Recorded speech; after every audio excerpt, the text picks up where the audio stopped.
Chapter 2296. Chang Wanzhou also walked out. I'll go too.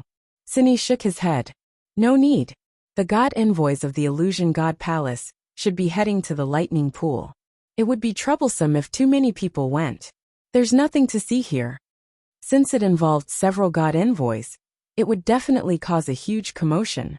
If they went forward now, they would be implicated if they weren't careful.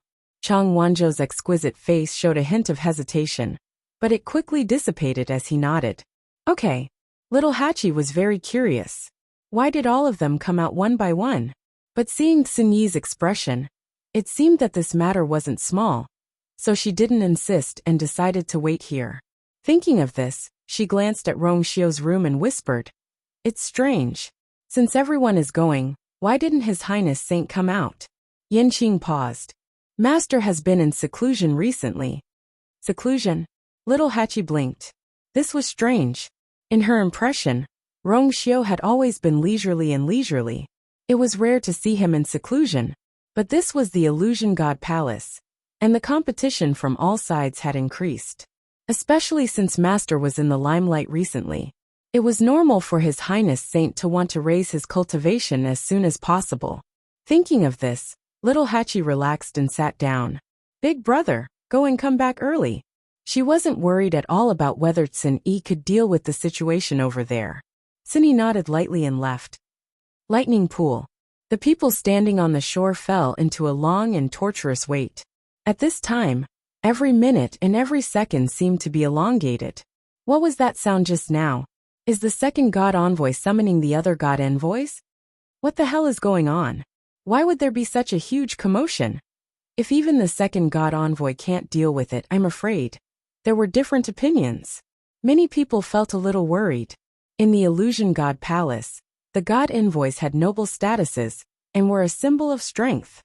This was especially true for the second oracle. In recent years, the first messenger rarely showed himself. Most of the important matters were left to the second messenger. This time, he had personally made an appearance, yet it was still not enough? Aren't you curious? For such a terrifying flame to suddenly surge out from the lightning pool, it was clearly suppressing the crimson gold heavenly phoenix, right?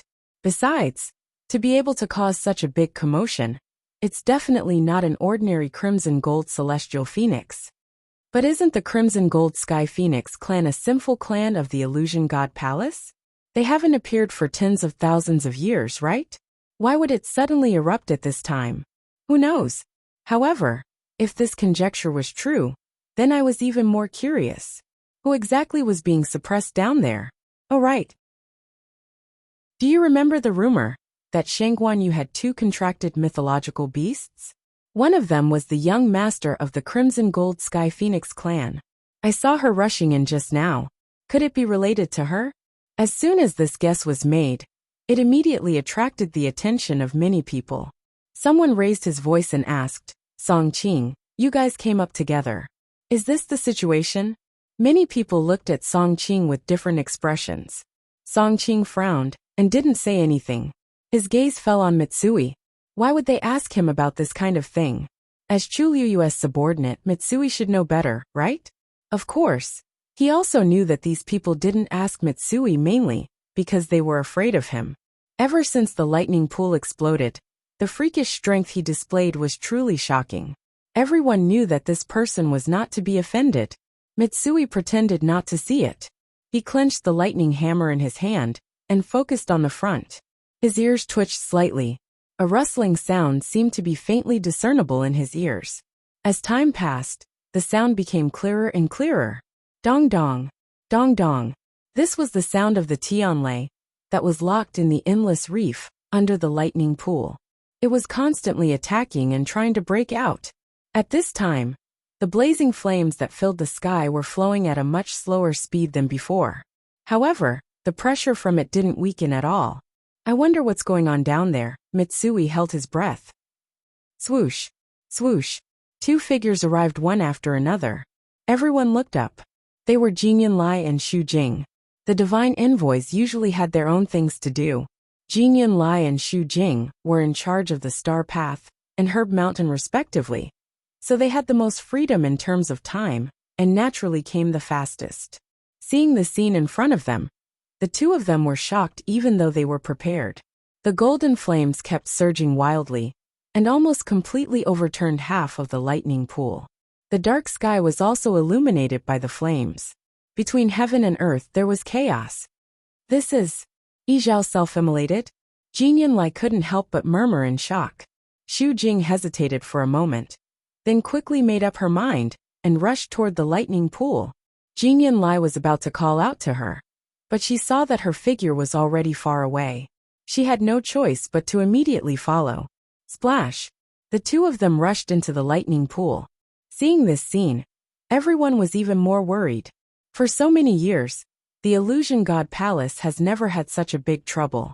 It actually alarmed several divine envoys at the same time. Let's retreat a little more. The fire is almost burning to the shore. I wonder what's going on down there. Mitsui was a little restless. However, just as he was about to move, a familiar fluctuation came from behind him. He subconsciously turned around and looked with a face full of surprise. Big brother. Xin Yi's arrival didn't attract too much attention. After all, at this time, everyone's attention was on the divine envoys and the lightning pool. Xin Yi's gaze swept past him and finally landed on the letter at his waist. Watch it. He raised his chin and said calmly. Mitsui lowered his head and saw that the words in the letter had unknowingly become thicker and clearer than before, as if they would burst out at any time. His heart thumped rapidly, and his large, rough hand brushed over it. Only then did the faint fluctuation calm down, and the words on it returned to their original state. Thank you, big brother. As Mitsui spoke, he saw Tsuni step forward and hurriedly asked, Big brother, are you going to the lightning pool too? I'll go with you. Tsuni glanced at him. You can just stay here. Mitsui scratched his head regretfully. Oh, all right. I'll wait here for master and big brother to return. Tsuni grunted, and his figure flashed, quickly disappearing into the lightning pool. The lightning pool had already fallen into complete chaos. Before Jin Yunlai and Xu Jing completely arrived, they were already restrained by the crazily surging Tianlei around them, and their speed clearly slowed down. Yu Qian raised his eyes and glanced over. Then he raised his wrist. The seal instantly stirred up a wave, scattering the Tianlei. Only then were the two of them able to escape. Almost at the same time, a figure arrived behind the two of them. Taking advantage of Yu Qian's strength, he successfully avoided the entanglement of the Tianlei. Yu Qian frowned. This aura was extremely unfamiliar. Who was so presumptuous to come down at this time? He impatiently glanced at the person who came, and then his pupils constricted. Chapter 2297. This figure, this temperament, it was clearly very similar to. He opened his mouth and was about to call for someone. D. But before he could finish speaking, he saw the person's appearance clearly. Handsome features with an indifferent expression. But it was a completely unfamiliar face. The rest of Yu Qian's words were stuck in his throat. His eyes were like an eagle's as he stared at the person with incomparably sharp eyes. It was a young man who looked to be about 28 or 29 years old. He was dressed in a green robe and had a thin and tall figure. His long and narrow eyes were indifferent and calm. As if sensing his gaze, that person looked over. Their gazes met. In just a moment, the other party took the lead to look away and to the side. An extremely strange feeling suddenly surged in Yu Qian's heart. This person, second oracle. Jin Yunlai and Xu Jing arrived in front of Yu Qian and saw that his expression was a little strange. The two looked at each other, then turned back to look. Xu Jing was also shocked. This is... After taking a closer look, her wildly beating heart finally calmed down. But the deep fear that would involuntarily arise when she thought of a certain person lingered in her heart for a long time before it gradually dissipated. Sini, why are you here? Jin Yunlai's brows furrowed slightly. Just now, she and Xu Jing didn't notice that there was someone following behind them. Yu Qian and Xu Jing both looked at Jin Yunlai. Yunlai, you know him? Yu Qian slowly asked in a deep voice. Jin Yunlai nodded. Of course, she knew why Yu Qian asked this. This Tsuni was indeed somewhat similar to that person.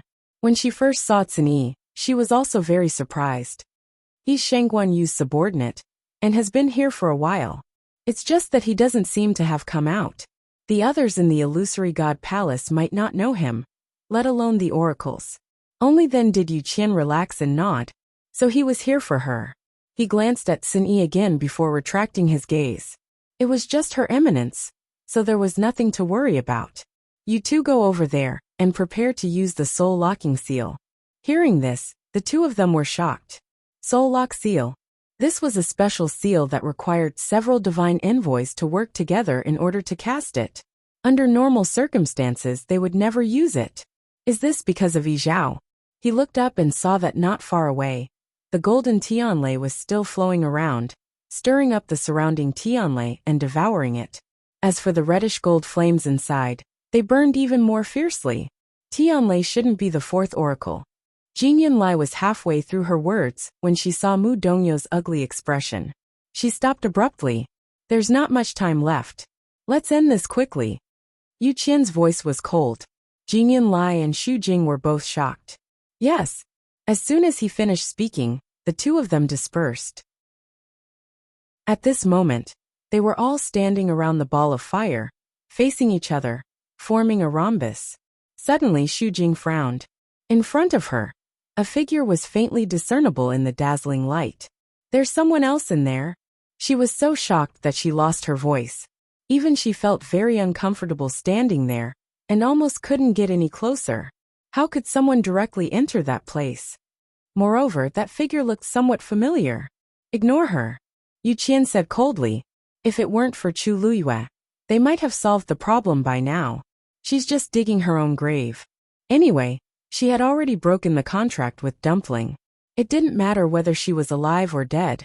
Xu Jing took a deep breath. It's actually her. However, Yu Qian was right. Under such circumstances, doing this was tantamount to courting death.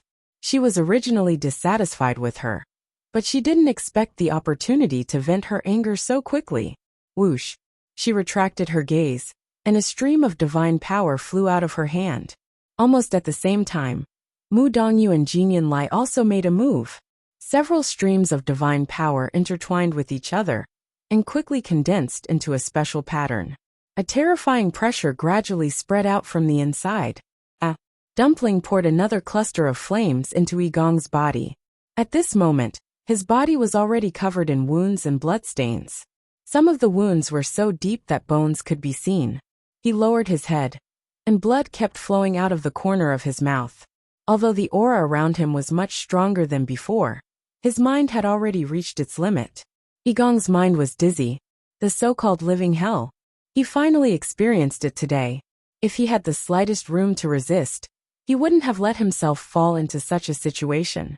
Tuanzi looked him up and down, and finally nodded with satisfaction. Done. Yigong's eyebrows twitched. Done. What was done? He had a bad feeling, but at this moment, he didn't even have the strength to raise his head and open his eyes. Then he felt that Dumpling seemed to have moved. She came to the middle of Yigong and Yi Zhao. Grandpa Patriarch, don't worry. I'll bring you out now.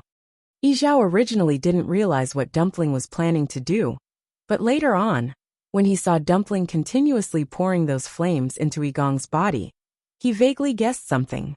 Now that he heard her say that as expected, his expression changed, and a trace of hesitation flashed across his face. Dumpling, this is too dangerous for you. Moreover, you can't open these chains. When he sensed that Dumpling had opened her 7th meridian, he set himself on fire just to summon her over and give her some instructions. At the same time, he could also take care of Yigong. He didn't expect her to have such thoughts. Dumpling gritted her teeth and glared at the chains. These were exactly the same as the black chains that trapped her back then. At that time, she couldn't do anything about these things, but it didn't mean that she couldn't do anything now. She took a step forward and grabbed the black chains tightly. Then she shook it fiercely. Rumble! A loud sound suddenly came from the depths of the lightning pool. This time, it instantly set off a stormy sea. Chapter 2298. This power spread out instantly, causing Yu Qian and the others to almost lose their balance. The soul-locking seal that they were about to use also swayed, and could not be stabilized. Hearing the sound of the chains, Yu Qian's expression turned even darker. Were they planning to bring Yi Zhao out? TSK, they were just dreaming. The chains were extremely tough. Even though Dumpling had opened her 7th meridian, she could not break them. A beam of light surged out of his palm as he continued to condense the soul-locking seal. The chains shook violently. The black mist on them surged, but there were no signs of them breaking. Dumpling frowned deeply. This thing was really troublesome. Dumpling, don't waste your time. I have a few words to say to you. Yi Zhao was almost at his limit. His voice was extremely weak. Tuan Zi's eyes suddenly turned red, and her grape-like big eyes were instantly filled with tears. Grandpa Clan Leader, I will definitely save you. She had finally opened her 7th meridian and came here. How could she miss such a rare opportunity? Yi Zhao's cracked lips curled up slightly. However, because his body was exhausted, it was very strenuous. Dark red blood seeped out of it. Dumpling, my clan's ancestor, back then wasn't a traitor of the illusory god palace, was. He opened his mouth with difficulty. Every time he spat out a word, it felt like something was scraping his throat. It was painful.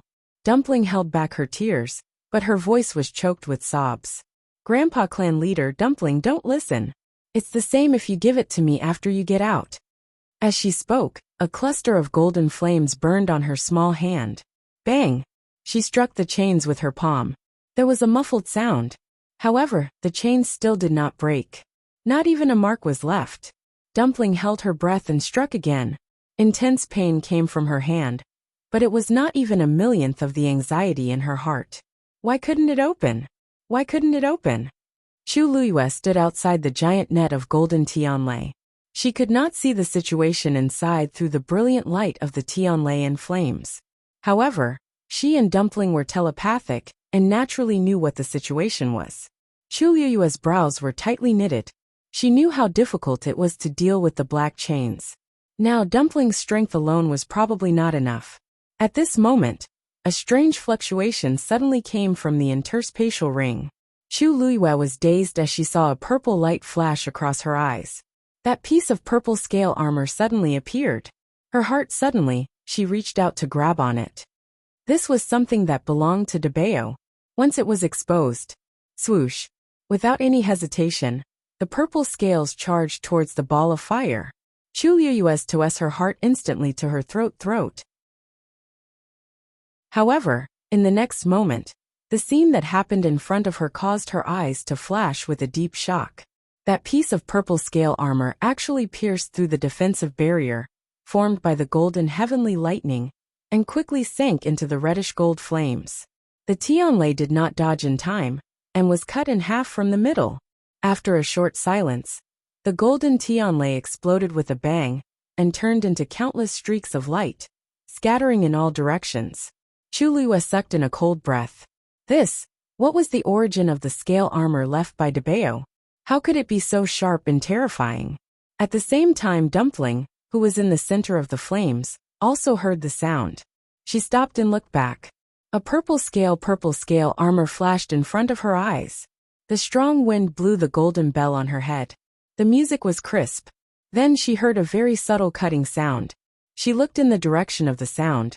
She saw that the black chain that was tightly wrapped around Yi Zhao was easily cut in half by the scale armor. Dumpling did not even think, and immediately waved the ancestor's golden feather in her hand. A flame flew out and grabbed Yi Zhao's wrist. Then, it quickly pulled him out of the flame. A strange scene appeared. The black chains that had been broken apart were quickly reconnecting with each other. Black fog surrounded them. Dumpling could clearly see that the broken chain was beginning to repair itself. She waved her wrist again. Yigong's body flew over uncontrollably. At the same time, a ball of flame suddenly burned on his body. It was the flame that belonged to Yi Zhao that Dumpling had collected previously. At this moment, the flame wrapped around him, causing his aura to be no different from Yi Zhao's. Whoosh! Sensing this aura, the black chain flew over quickly and wrapped around Yigong tightly. Dumpling calmed down and looked at Yi Zhao. Grandpa Clan Leader, let's go now. Yi Zhao came back to his senses. If he left like this, he would not be able to conceal his aura, and would be exposed sooner or later. He did not care about himself, but the key was that he could not implicate Dumpling. His expression was firm. Dumpling stepped back. Dumpling was stunned, but still obediently took a few steps back. Grandpa Clan Leader, you want to? Boom. Before she could finish, Yi body suddenly burst into flames. Dumpling's eyes widened. Before she could say anything, she felt a fierce heat wave coming from the front. Her body flew back uncontrollably. An extremely dense flame wrapped around Yi translucent soul, and quickly flew into the ancestor's golden feather in her hand. At the same time, Yigong's body was instantly engulfed and burned. Chu Liyue sensed that something was wrong. Just as she was about to move, she saw Dumpling's figure flying towards her. She hurriedly went forward and hugged Dumpling. The scorching heat wave tore through the cage formed by the golden Tianlei and attacked in all directions. Seeing this, Chu Liyue turned around without hesitation and protected Dumpling firmly. However, the expected burning pain did not come. A familiar voice sounded in front of her. Master. Chu Liyue looked up. Sini. She had placed all her attention on Dumpling and did not know that Sini was here too. Master, this place is dangerous. We should leave as soon as possible. Sini said calmly. Chu Liyue suddenly realized something and turned back. A transparent barrier had appeared behind her at some point, isolating her from the surging power. This was Sini's doing. This thing can't last for long. Sini said. Chu Liyue immediately nodded. Let's go. With a thought, she threw out the flowing cloud flying diagram and stepped into it. Sini turned back to take a look. The golden cage had been completely torn apart. Countless golden flames erupted like magma and surged in all directions. The soul-locking seal that Yu Qian and the others hadn't had the time to use was instantly dispersed, and they were forced to retreat in a sorry state by the impact of this force. He calmly retracted his gaze and followed. Chapter 2299. The huge commotion that erupted within the lightning pool caused everyone, who was watching from the periphery, to be stunned. The tyrannical Tianlei power swept in all directions, as if it had gone crazy. Huge waves surged into the sky. Even the ground beneath their feet began to tremble violently. Retreat! Someone shouted, and everyone immediately retreated in a hurry. But Shijing did not move. Instead, he frowned. How did it end up like this? He stomped his foot. Those Tianlei that were about to charge over had silently reduced their speed. By the time they reached his feet, they had almost no attack power. If someone was paying attention, they would definitely notice that something was wrong. But now, everyone's attention was focused in the distance. How could they care about Shijing? Moreover, the edge of the lightning pool was extremely long. His small spot was not conspicuous at all. Therefore, not a single person noticed the abnormality on Shijing's side. At this moment, a stream of light suddenly flashed in the sky above the lightning pool. Then two figures walked out, one in front and one behind. It was Chu Liyue and Sini. Swoosh. Chu Liyue put away the flowing cloud flying diagram and heaved a sigh of relief. Dumpling hugged her neck tightly. She was still holding the ancestor's golden feather in her hand. Chu Liyue looked down. The huge lightning pool had completely fallen into chaos. Countless Tianlei were flowing in all directions. There were even several streaks of golden light mixed in. Those were the scattered golden Tianlei. At the same time, red gold flames burned fiercely. Looking down from above, this place had completely turned into a sea of fire. Then a few figures rushed out. It was Yu Qian and the others. They floated in the air and attacked together. Clearly, they planned to continue suppressing the lightning pool. In this situation, they had no choice but to do so. Chu Liyue looked at Dumpling in her arms. Dumpling was leaning on her shoulder. She did not make a sound. The tip of her sharp nose was red. Chu Liyue's heart ached as she kissed her forehead. Dumpling, be good. Let's go back. Dumpling's heart ached. The tears that she had been holding back for a long time finally fell. Big drops of tears, sparkling and translucent, fell down like pearls from a broken necklace. Chu Liyue's clothes were quickly wet. She held the ancestor's golden feather tightly and buried her head in Chu Liyue's shoulder. She whimpered softly, "Okay." Chu Luyue brought Dumpling back to Phoenix Cry. Sini did not follow. Instead, he came to Mitsui's side and raised his chin at him. It's time to go. Shijing went and asked worriedly. Are Master and Tuanzi all right?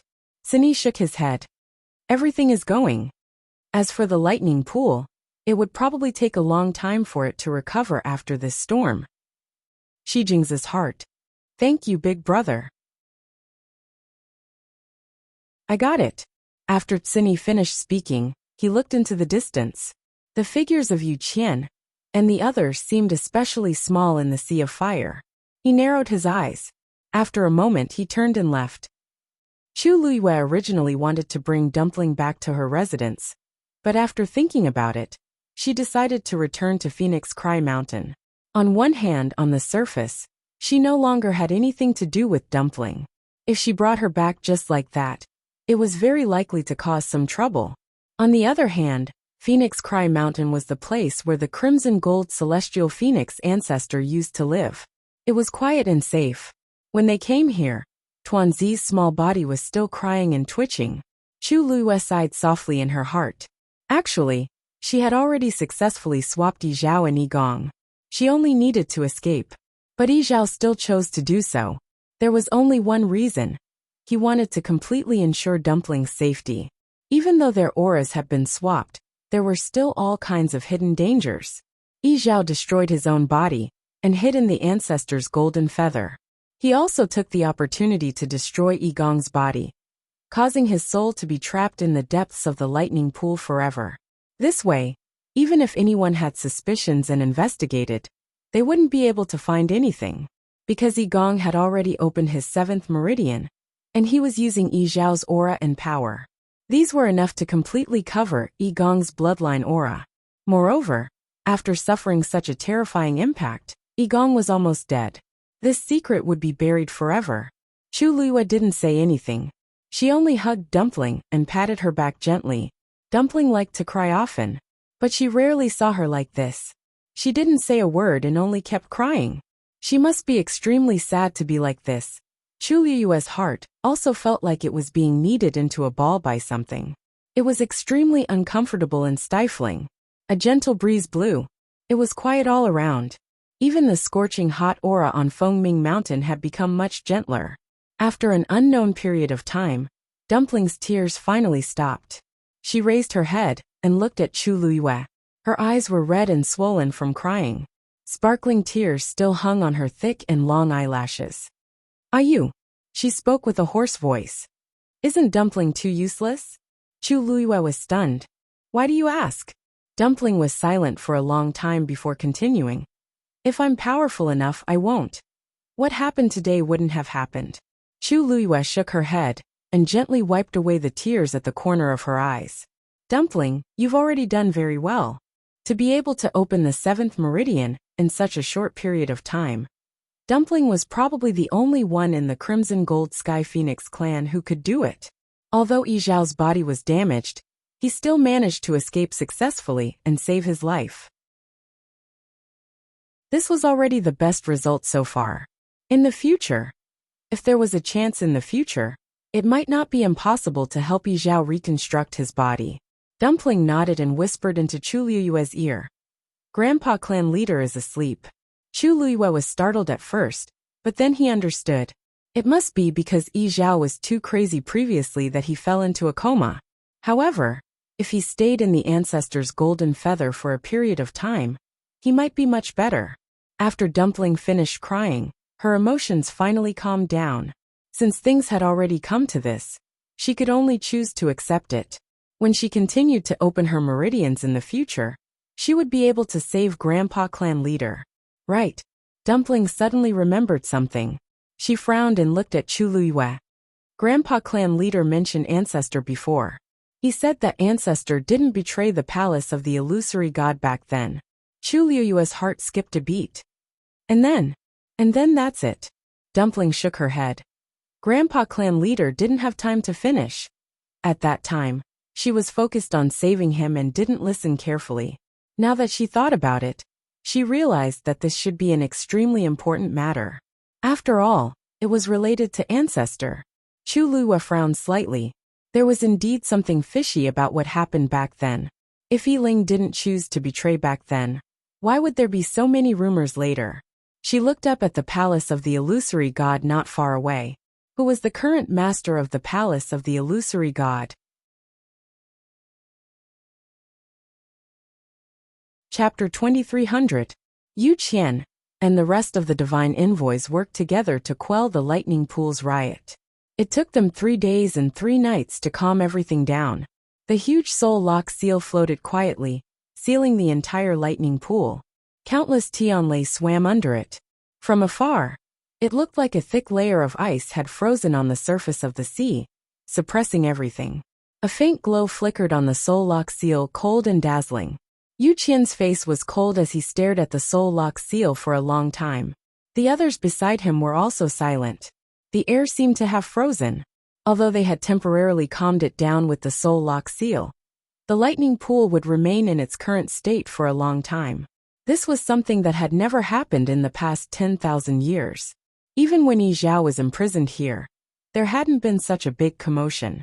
After a long time, Yu Qian looked at Mu Dongyu and asked in a deep voice, "Now, how much control do you have over the Tianlei power in the lightning pool?" Mu Dongyu hesitated for a moment and said, "Half." This was already improving. When he was at his breaking point, he almost lost control of the entire lightning pool. It wasn't until the soul lock seal suppressed it that he gradually regained control of the Tianlei. However, this didn't make Mu Dongyu's mood better. He was the 4th divine envoy. From the day he ascended to this position, he was responsible for guarding the lightning pool. It had been 10,000 years. However, when the lightning pool rebelled, he couldn't help at all. He was even trapped inside and almost lost his life. No one would believe this if word got out. As expected, Yu Qian's face turned colder. "All these years, is this how you guard the lightning pool?" Mu Dongyu's heart skipped a beat. He immediately bowed his head and admitted his guilt. "Dongyu has failed in his duty. Please punish me, 2nd divine envoy. You didn't fail in your duty. You were incompetent." Yu Qian sneered and said mercilessly. Mu Dongyu choked and his face turned pale. But he couldn't think of any rebuttal. He couldn't refute this point. He had to admit it even if he didn't want to. Jing Yinlai suddenly said, "2nd divine envoy. The main reason for the lightning pool's sudden outburst was Yi Zhao. Fortunately, he managed to keep his life. Without a physical body, what's the use of a soul?" Yu Qian raised his voice, his expression cold. Jing Yinlai shut her mouth. Yu Qian closed his eyes and took a deep breath, trying his best to suppress the anger in his heart. Now was not the time to punish Mu Dongyu. Besides, if he was deposed, no one would be able to replace him in a short time. Unlike Xu Jing, Mu Dongyu was very important to the Thunder Pool, and was basically irreplaceable. This was because the divine body he cultivated was very special. It could withstand more Tianlei power than the others. Ordinary people couldn't even get close to the depths of the Thunder Pool, but Mu Dongyu could stay here all year round. Therefore, even if Yu Qian was furious, he couldn't just replace Mu Dongyu. Xu Jing's eyes flickered as she said softly, "2nd divine envoy." Yi Zhao did this because he knew that Yi Gong had betrayed the clan, and was furious. That was why he killed him at all costs. Now he has achieved his goal, but he has also fallen into a coma. Fortunately, the most important one should be fine for the time being. She was talking about Dumpling. Thinking of Dumpling, Yu Qian's expression improved a little. That's right. Yi Gong's soul was destroyed, and Yi Zhao had also fallen into a coma. Fortunately, Dumpling wasn't affected too much. "Has Shengguanyu brought her back?" he asked in a low voice. Xu Jing nodded. "She left as soon as the incident happened. She ran really fast. He thought that she would definitely die here this time. But who knew?" Xu Jing lowered her eyes to hide the emotions in her eyes. Dumpling now had a very high status in the 2nd divine envoy's heart. She knew very well that no matter what, she couldn't touch this red line. "You're quite smart," Yu Qian said, but no emotion could be heard in his voice. However, it was obvious that Yu Qian was quite certain that Chu Luiyue had risked her life to save Dumpling. After all, Dumpling had just opened her 7th meridian. If anything happened to her now, Yu Qian would really vomit blood. Xu Jing felt a little uncomfortable. She smiled and said, I heard that she has already broken the contract with Dumpling. I didn't expect her to still be so concerned. No wonder the second divine envoy allowed her to enter Fengming Mountain as she pleased. Yu Qian glanced at her coldly. Xu Jing, are you unhappy? Xu Jing hurriedly lowered her head. Xu Jing doesn't dare. I know you don't like Shangguanyu. Yu Qian stared at her indifferently. I have to say that your right to manage the Herb Mountain has been taken back, because of her. However, this is ultimately your problem. I only want to warn you one thing. Don't touch her. No matter what, she is the person Dumpling values the most. If anything happens to her, no one can guarantee what Dumpling will do. So, keep your hands and feet clean. Don't touch Fengming Mountain, understand? The last sentence was a blatant threat. Xu Jing's heart trembled. She could no longer maintain the expression on her face. Yes, Xu Jing understands. Yu Qian looked at Mu Dongyu. I will transfer the 9th and 10th divine envoys over later. From today onwards, the three of you will take turns guarding this lightning pool. If you find anything unusual, report it immediately. Yes. After giving these instructions, Mu Dongyu quickly left. Only then did the atmosphere loosen up a little. Jin Yunlai said, Since the second divine envoy has already made arrangements, I will take my leave first. Mu Dongyu nodded. Then, she suddenly thought of something and called out to him. Wait. Jin Yunlai turned around. Fourth divine envoy, is there anything else? Mu Dongyu hesitated for a moment before asking. Do you know much about that, Sini? Fourth divine envoy. What do you mean by that? Jin Yunlai was a little surprised. She didn't expect him to suddenly mention Sini. Mu Dongyu said, I saw him attack just now. He seems to be quite powerful. Even though the situation was very chaotic back then, he still saw Sini take action and help Chu Luyua block the attack. Jin Yunlai nodded. In fact, it's not just Sini. The subordinates that Shangguanyu brought over are also considered to be talented and powerful. It's just that they don't have bloodline totems. It was also because of this that he didn't take these people to heart. Mu Dongyu nodded.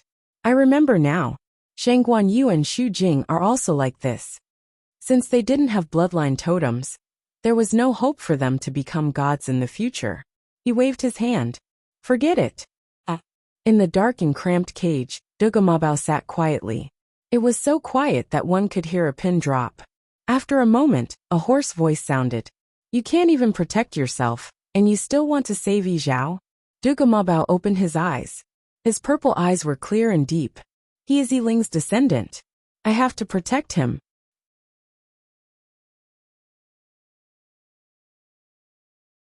Chapter 2301. Buffed. The man chuckled. Yi Ling has been dead for tens of thousands of years.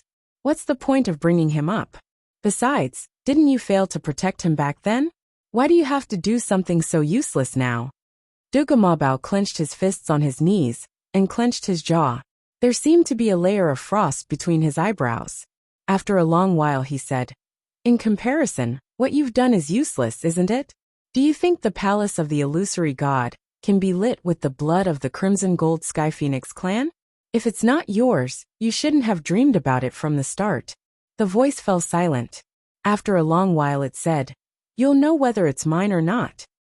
The atmosphere in the palace of the illusory god had been very unusual recently.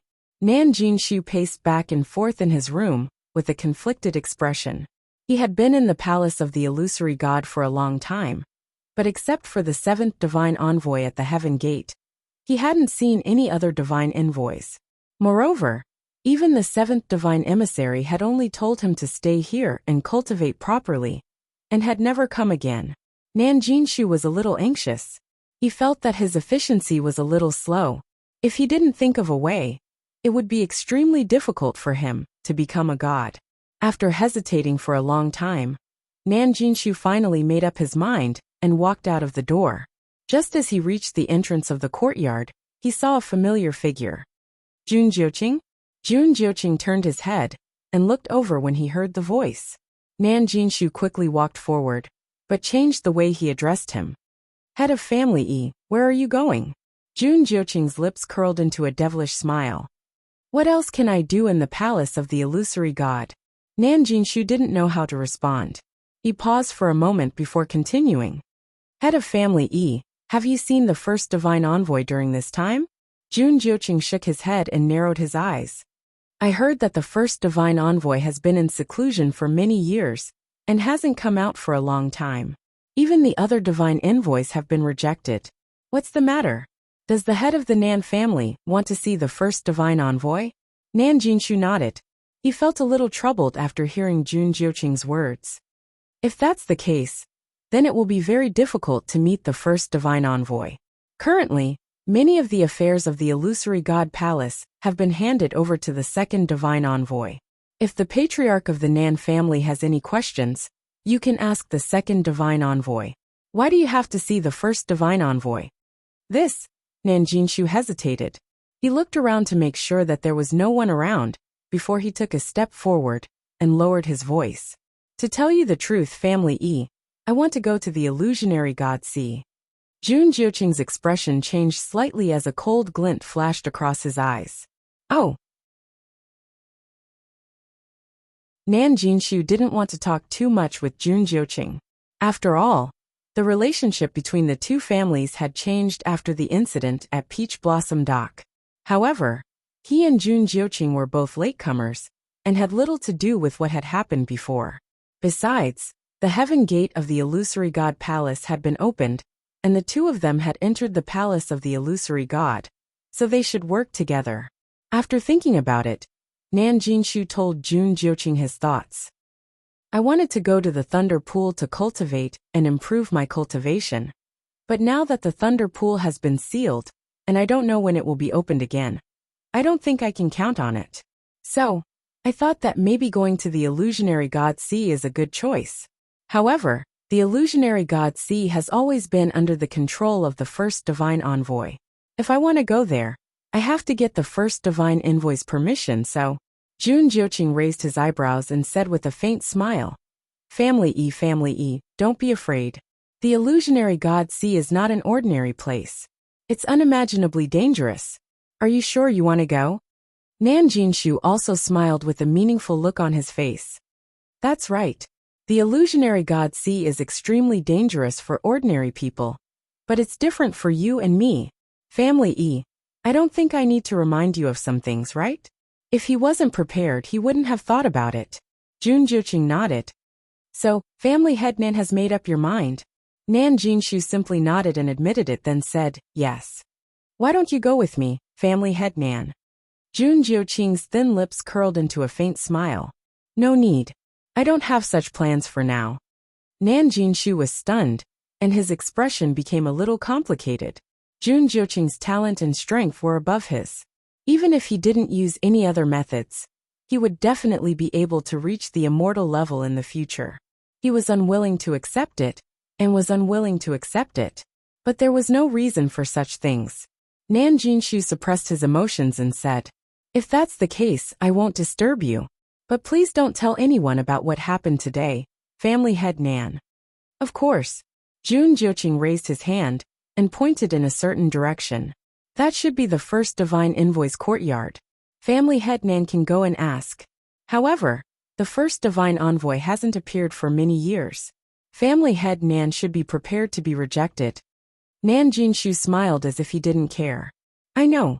Jun Jiuqing was about to leave, but when he heard Nan Jinshu's relaxed tone, he couldn't help but look at him again. Family Head Nan, you seem very certain that the first divine envoy will let you go to the Mirage God Ocean? Nan Jinshu's eyebrows twitched and he laughed. How can I be that capable? I just want to give it a try. Family Head Nan, I'll take my leave now. Jun Jiuqing didn't pursue the matter and responded with a smile. Then, I wish Family Head Nan all the best. Nan Jinshu left quickly. Jun Jiuqing stared at his back for a while and rubbed his chin thoughtfully. He didn't have much contact with Nan Jinshu, but he knew a little about him. Nan Jinshu's talent was limited, and he wasn't capable enough. If it weren't for the fact that most of the capable people in the Nan family were dead, he wouldn't have been able to become the family head. If he had to talk about his strength, it was just that he was more quick-witted than the average person, and could see the right opportunity. This was also an important reason why he was able to become the family head. Nan Jinshu was usually cautious and wouldn't take action if he wasn't confident enough. This time, however, it was a little unusual. After being in the Mirage God Palace for so long, Nan Jinshu couldn't not know what was going on with the first divine envoy. But he still insisted on going. He must have some kind of trump card. Interesting. Jun Jiuqing murmured to himself. In the end, he chose to follow them silently. Nan Jinshu arrived at the first divine envoy's courtyard without a hitch. The door was shut tight, and it was cold and lonely. Those who didn't know better would think that no one had been here for many years. Nan Jinshu bowed. First divine envoy. Nan Jinshu of the Nan family requests an audience. No one answered. Nan Jinshu waited for a while, thinking that it was indeed difficult to meet this person. He took half a step forward and said, First divine envoy. I heard that the Mirage God Palace has been looking for the third zither score all these years?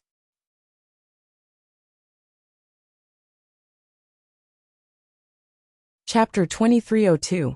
After Yu Qian left the lightning pool, he went straight back to Fengming Mountain. Dumpling was nestled in Chu Liyue's arms, and the two of them were whispering to each other. Sensing his movements, the two of them looked up at the same time. Dumpling immediately became alert. She jumped out of Chu Liyue's arms and blocked in front of her.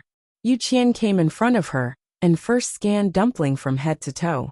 After confirming that she was safe and sound, he finally heaved a sigh of relief. Don't worry. I didn't plan to do anything to her today. Dumpling was skeptical. Who knows how much of what you say is true, and how much of it is false? And, you even locked up Grandpa Clan leader.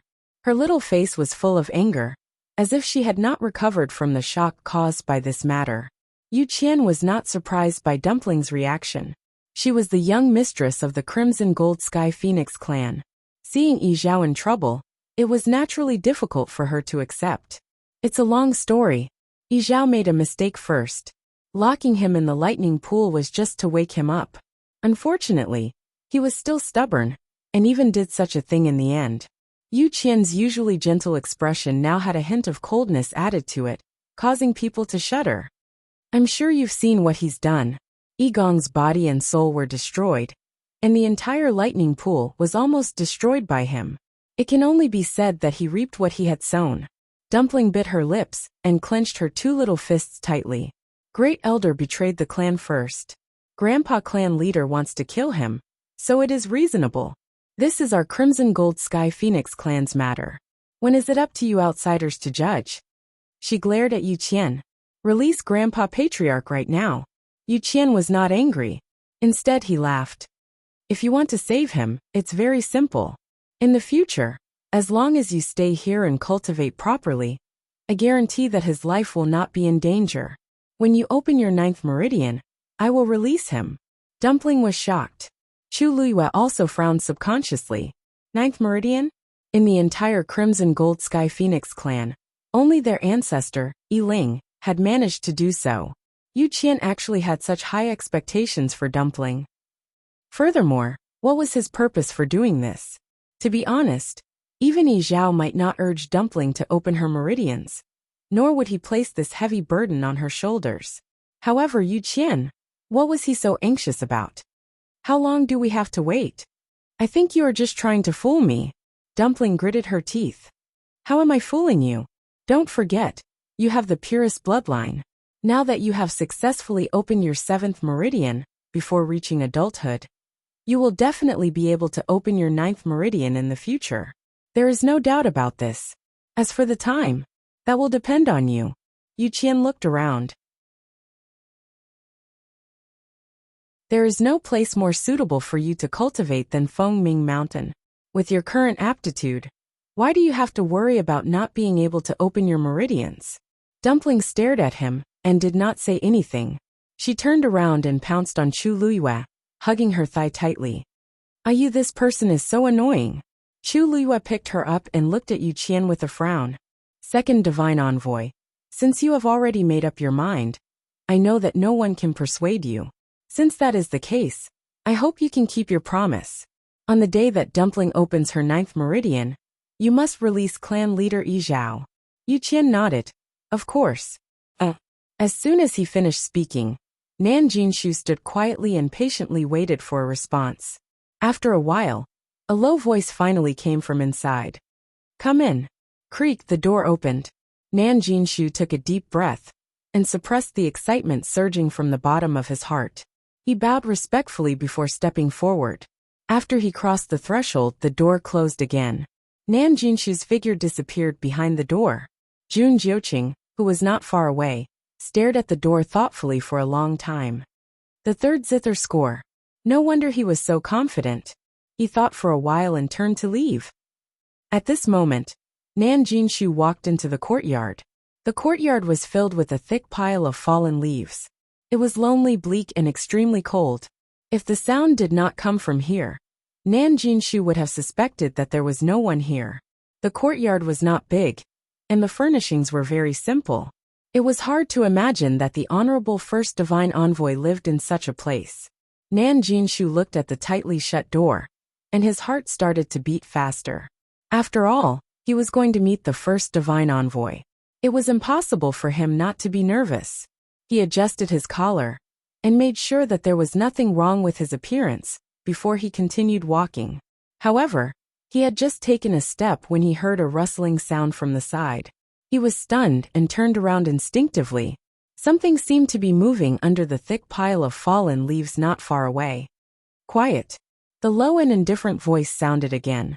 However, it was obviously directed at the existence under the fallen leaves. As soon as he finished speaking, the surroundings fell silent again. Nan Jinshu was confused. What was that thing under there? I don't remember hearing about the First Divine Envoy keeping anything by his side. Nan Jinshu. Nan Jinshu's heart skipped a beat when he heard the First Divine Envoy call his name. Yes. Where is the third zither score now? The voice asked straightforwardly. Nan Jinshu was stunned for a moment. This First Divine Envoy. I think it's more convenient for me to talk inside, right? This matter was so confidential. It was weird to talk about it through the door. There's no one else here. Just say it. The voice was calm, but there was no room for refusal.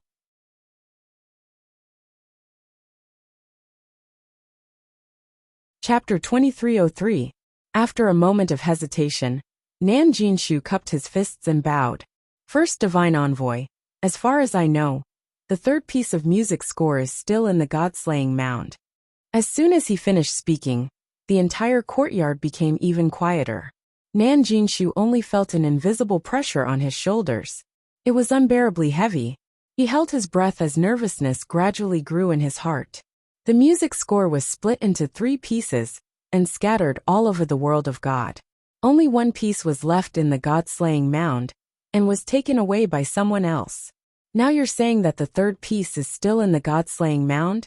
There was a questioning tone in the deep voice. Nan Jinshu hurriedly said, First Divine Envoy, I wouldn't dare lie. The last piece is still in the God-slaying mound. Even that person doesn't know about it. I only learned about it recently, when I learned that the heavenly gate had opened and Taizu's brocade pouch was opened. Before Taizu of the Nan family passed away, he left behind a brocade pouch for the family heads to keep. His last words were that it could only be opened when the heavenly gate of the illusory God Palace opened. The family heads of the Nan family, including Nan Jinshu, didn't know about it before. Otherwise, Nan Yifan would have taken action long ago. If you know about it, then Jun Jiuqing should know about it too. Why didn't he report it? Nan Jinshu looked troubled. I don't know about that. How would he know what Jun Jiuqing was thinking? Maybe he was waiting for the right time.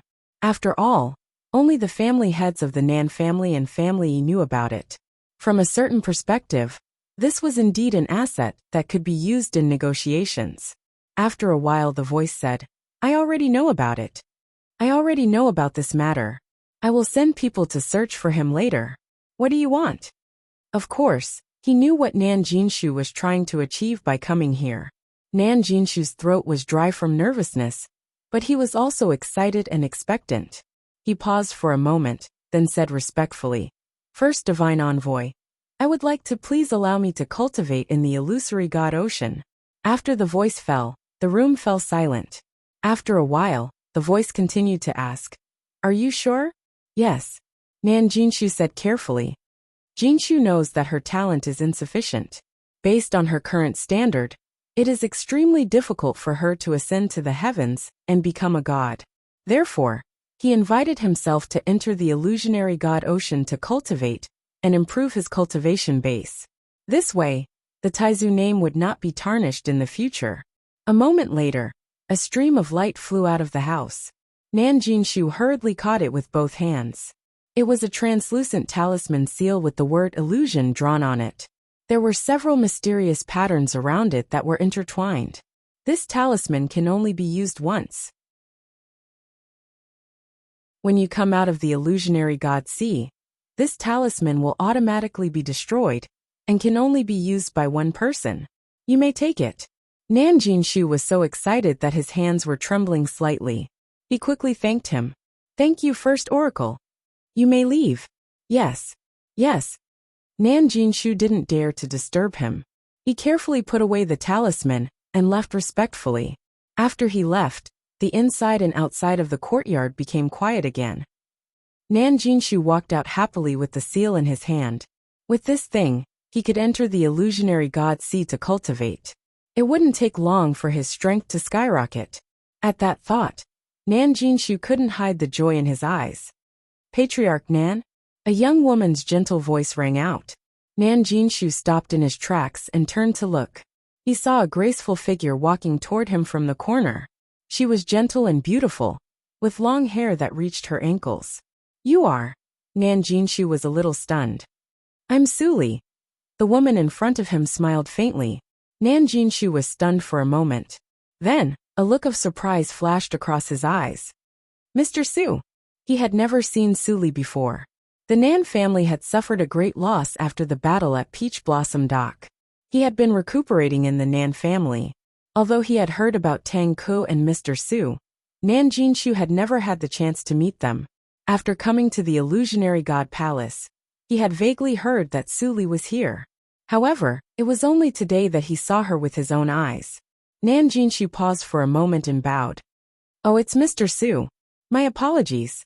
He had a special status in the illusionary god palace. His status was even higher than that of Chu Luyue and the others. However, Suli was an artifact sage. Naturally, she was different. Therefore, Nan Jinshu was rather polite to Suli. Suli glanced at him and asked with a smile, "What are you talking about?" "Patriarch Nan, what good news did you have? Why are you so happy?" Actually, she had just happened to pass by. She already knew that Nan Jinshu was in the illusionary god palace. She wanted to leave immediately, but Nan Jinshu's expression was a little strange. She looked up slightly and glanced behind Nan Jinshu. "Patriarch Nan, did you come from the first divine envoy's side?" Nan Jinshu didn't try to avoid the topic. He chuckled and nodded his head elegantly. "That's right. I just met the first divine envoy." Suli's beautiful eyes widened. She looked shocked. "Really? Hasn't the first divine envoy been in seclusion for many years?" She heard that the other divine envoys had tried to meet the first divine envoy several times, but they were all rejected at the door. But why did Nan Jinshu? Nan Jinshu was rather pleased with Suli's reaction. Suli Mr. Su was a powerful figure. He used to be high and mighty in the world of divine ruins. However, things were different now. So what if he was powerful? Suli had to bow politely to the other divine envoys, but he could meet the first divine envoy directly. There was a huge difference between them. The feeling of being superior made Nan Jinshu very happy. "Mr. Su, the first divine envoy asked me to do some things. I won't stay any longer." Suli was puzzled. What kind of things could the first divine envoy ask Nan Jinshu to do? In terms of status, the divine envoys in the illusionary god palace were at his disposal. In terms of strength, Nan Jinshu wasn't too outstanding. Why did the first divine envoy choose him? Moreover, Nan Jinshu's treatment was different from theirs from the start. He was directly sent to the illusionary god palace. Countless questions flashed through Suli's mind, but she didn't show it on her face. She only smiled. "Since it's the first divine envoy's order, I naturally can't delay it. Patriarch Nan, please. Nan Jinshu nodded and turned to leave. Suli was taken aback. Patriarch Nan, that's the direction out of the illusionary god palace. Nan Jinshu stopped in his tracks and turned back with a smile. I'm going out of the illusionary god palace. To be honest, I'm going to the illusionary god ocean. There were very few people in the illusionary god palace who were qualified to do so. Nan Jinshu was pleased with himself, so he just said it directly. There was nothing to hide anyway. Everyone would know when he returned from the illusionary god ocean. Suli frowned. The illusionary god ocean?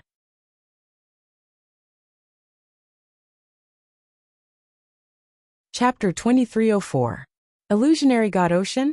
Chu Luiyue looked up in surprise. Nan Jinshu said it himself. Suli nodded. That's right. He looks very happy. The excitement and pride on his face are not concealed at all. This place. I've never heard of it before. Chu Luiyue thought for a while, and a guess appeared in his mind. Could it be the ocean outside the heavenly gate? That's right.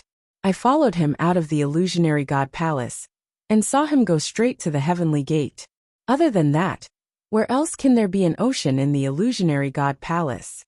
Chu Luiyue's eyebrows twitched, and he immediately stood up. Suli was shocked. Little Yuer, what's wrong? Chu Luiyue took a deep breath and paced around the room. He felt a little puzzled. Nothing, I just feel that this matter is a little strange. The illusionary god ocean is very dangerous. We saw it with our own eyes when we came here. Nan Jinshu is just a supreme god. How could he have the guts to go there? Suli heard and said. He said that the first divine envoy told him something. But I also feel that it's a little strange. No one has seen the first divine envoy all these years. I heard that even the 8th and 7th divine envoys were rejected. What was it that he had to do? And I saw that he was very happy. It didn't look like he was taking a risk, but more like he was going to receive a reward. In any case, it must be a good thing for him.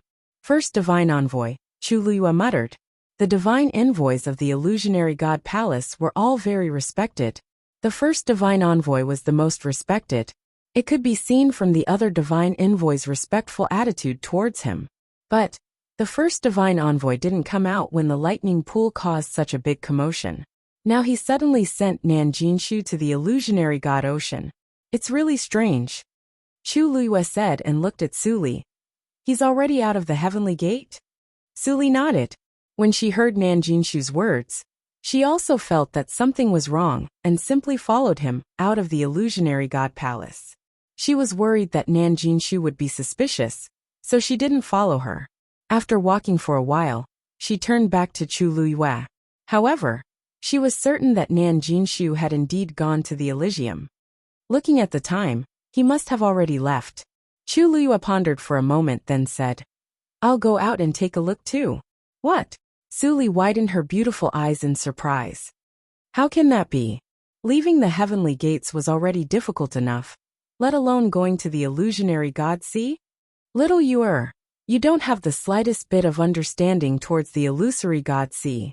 Isn't it too risky for you to go there directly? Suli disagreed. Chu Luiyue had already made up his mind. This is a rare opportunity. Suli's lips moved. Looking at her determined expression, it was obvious that she could not be persuaded. What's in the illusionary god sea that's worthy of you acting like this? Chu Luiyue paused. It's very likely that Senior Diwu is trapped there. Suli was shocked. Upon hearing this, she finally understood why Chu Luiyue insisted on going no matter what. But, don't worry, Mr. Su. I plan to go there openly and investigate first. It won't be too late to take action after I've figured out the situation. After all, the illusionary god sea was just outside the Elysium. There would not be any danger if they just went to take a look at the Silver Bridge. Although Chu Luiyue also wanted to bring Diwu Zhangzi back immediately, she would not do anything that she was not confident of. If she took the risk now, not only would she not be able to save him, but she might even lose her life. She was very clear about this. Suli was finally relieved. I'll go with you. Chu Luiyue shook her head. No need. I'll go with Hongyu. The fewer people involved in this matter, the better. Suli could only agree. Be careful. Mu Hongyu was cultivating in her room. Ever since she retrieved the Mahayana cultivation method from the precious treasure pavilion, she hadn't left her room. Hongyu. Upon hearing Chu Liyue's voice, Mu Hongyu snapped out of her daze and got up to open the door. Liyu, what's the matter? Chu Liyue raised her chin. Follow me out of the Elysium and to the illusionary god sea. Mu Hongyu was stunned. Now. Chu Liyue briefly explained the matter. It's a rare opportunity. Maybe we can gain something. Mu Hongyu hurriedly said. Then let's not wait. Let's go quickly. After taking 2 steps, she suddenly stopped. Wait, Liu, how? Are we going to get out now? Wasn't the Elysium heavily guarded? Chu Liyue waved her hand carelessly. When we reach the Elysium, let Jinyan Lai open the door. Mu Hongyu. She glanced at Chu Liyue faintly. Liu, how can you be sure that he'll agree? Previously, he could say that he had gone to the weapon refining saint. What about this time? Chu Liyue's lips curled up slightly. I have my ways. The 2 of them walked straight and arrived at the Elysium. However, when they arrived, they were surprised to find that many people had already gathered here. It was very lively. Did Nan Jinshu really leave here and go to the illusionary god ocean? I saw it with my own eyes. How can it be fake? Is he crazy? The illusionary god ocean is very dangerous. Isn't it too bold to use it to improve his cultivation? Isn't he afraid of dying there? Sure, they're different from us. Think about it. He entered the illusionary god palace as soon as he arrived. Of course, he's different from us. It's still very dangerous, isn't it? Even venerables can only stay in the illusionary god ocean for a few hours at most. Besides, the illusionary god ocean has always been a place of punishment. Who knows how many skeletons are buried there? This is the first time I've seen someone who wants to cultivate there. Chu Liyue and Mu Hongyu looked at each other. It turned out that the news had already spread. Liu, what should we do? Mu Hongyu asked softly. Chu Liyue paused. The heavens want to help me. I have to go. With that, she continued to walk forward. Soon, some people noticed their arrival, and they all had different expressions on their faces. Chu Liyue ignored them. She went straight to the Elysium and was about to step out. Everyone was shocked. Buzz, the barrier buzzed. A heavy pressure stopped Chu Liyue. Following this, a furious voice could be heard once again. Shang Guanyu, what are you trying to do? Chu Liyue turned around and looked at Jinyan Lai, who rushed over in an instant. Her eyes curved and she smiled brightly. 7th messenger, you're here? Can you please open the door? She was quite fast. Jinyan Lai was originally there to denounce her, but when she heard this, she choked. Then a flame burned in her chest. What did you say? Just how much courage did she have to ask him to open the gate of heaven so naturally? Chu Liyue's smile didn't change.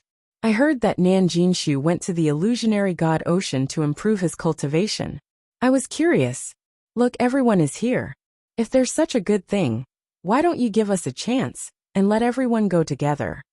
Jinyan Lai's forehead twitched.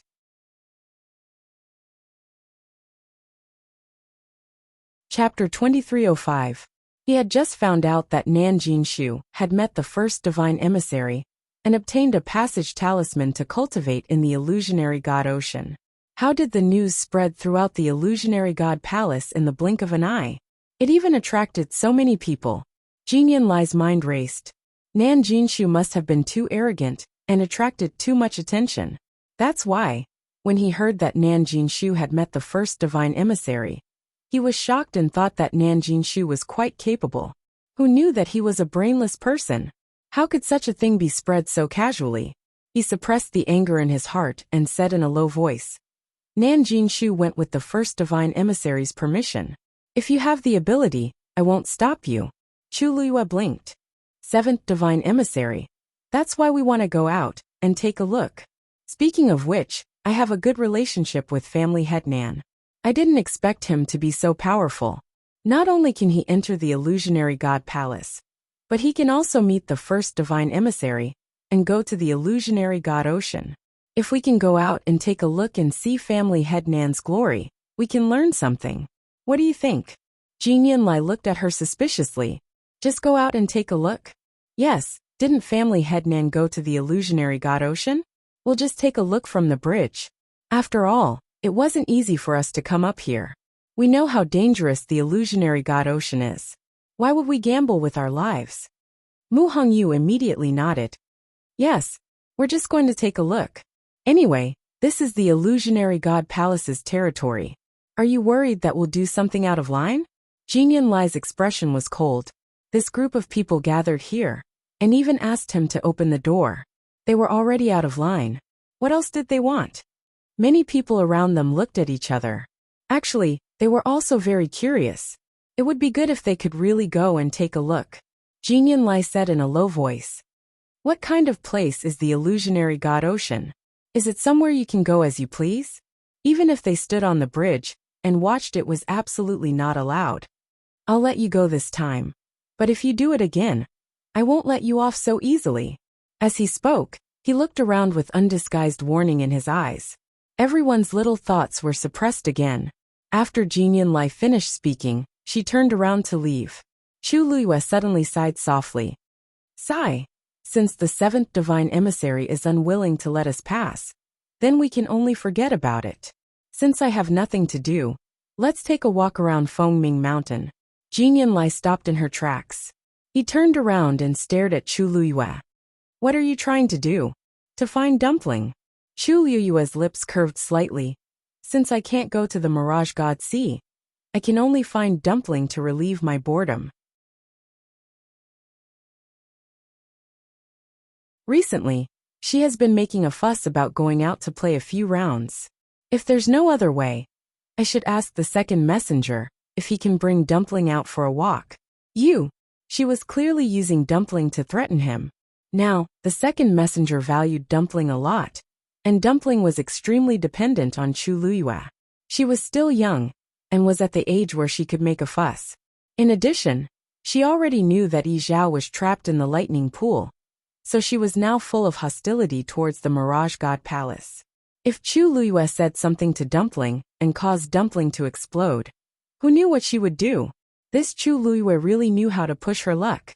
He had already made an exception to let her go the last time, but she still wanted to do it again. Chu Luiyue looked at Mu Hongyu. Hongyu, you haven't seen Dumpling for a long time, right? I'll bring her out. 2 hours. Jin Yunlai coldly interrupted Chu Luiyue. Chu Luiyue sneered. Seventh messenger, what can you do in 2 hours? Are you afraid that I'll learn something from Nanjing Shu? Jin Yunlai's face was cold. After a while she said, I'll give you 1 day. If you're not back by this time tomorrow. Chu Luiyue immediately smiled. Deal. The Mirage God Sea is extremely dangerous. After leaving the Heavenly Gate, I won't care if you live or die. You will bear all the consequences yourselves. Chu Luiyue nodded with a relaxed expression. Of course. Since she dared to go, she was prepared. Jin Yunlai coldly stared at her for a while before waving her sleeve. Buzz, the barrier opened. Chu Luiyue stepped out without hesitation. Hongyu, follow me. Coming. Mu Hongyu's movements were very fast, and she almost caught up with him. The two figures quickly disappeared. Many people looked at each other. After a while, a young man tentatively stepped forward. Jin Yunlai didn't stop him. That person immediately felt relieved and lifted his foot to walk out. With someone taking the lead, the people behind him moved faster. Soon, more than 10 people left the Heavenly Gate. However, not everyone chose to do so. No matter what, the illusionary God Sea is extremely dangerous. What if I really die there if I go out like this? That's true. I think Nanjing Shu must have a trump card if he dares to go. I'm afraid we can't compete. Forget it, forget it. The first messenger hasn't come out for many years. She didn't even meet the other messengers. Now that she's meeting Nanjing Shu alone, isn't that enough to explain the problem? Anyway, I don't think I'm that capable. I won't join in the fun. Why don't we wait until this time tomorrow and see what Shangguan Yu and the others have to say? Some people left the Heavenly Gate, while others chose to stay. Jin Yunlai snorted coldly, flicked his sleeves and left. She wanted to see how capable Chu Luiyue was. As soon as Jin Yunlai returned to the Mirage God Palace, she went straight in a certain direction. She didn't walk far before she bumped into Xu Jing. Needless to say, she came from the sixth messenger again. Jin Yunlai had been looking for an opportunity to ask her how the sixth messenger was doing. However, now that she saw her, she couldn't be bothered to ask. Xu Jing was also in a hurry. Her eyes were filled with shock. Seventh messenger. I just heard that Nan Jinshu went to the Mirage God Sea after meeting the first messenger? Jin Yunlai nodded. Her expression was cold. They've been there for a while. Moreover, the news has spread in the Mirage God Palace. Everyone knows. Shang Guanyu even made a fuss about going out to take a look. Is she crazy? Xu Jing suddenly raised her voice. Seventh messenger, you didn't let her go, did you? She threatened me with dumpling. After much consideration, I let her go. Other than her, some people from the Mirage God Palace also followed her. Xu Jing sucked in a breath of cold air. Chu Luiyue was crazy, and the seventh messenger wasn't clear-headed either? Her reaction made Jin Yunlai frown. The news spread like wildfire in a short period of time. The more you don't let them go, the more curious they are. Why don't you just let them go for a day, and let them see for themselves? The Mirage God Sea. Is it a place they can step into as they wish? Everyone had a deep-rooted bad habit. There were some principles that no one would listen to no matter how many times you repeated them. Only when they felt the pain themselves would they deeply understand and remember it.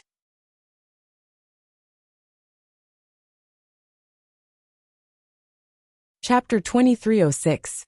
Xu Jing's expression softened. Jin Yunlai's words weren't without reason. For 10,000 years, the Mirage God Ocean had been under the control of the first divine envoy. It was heavily guarded and dangerous.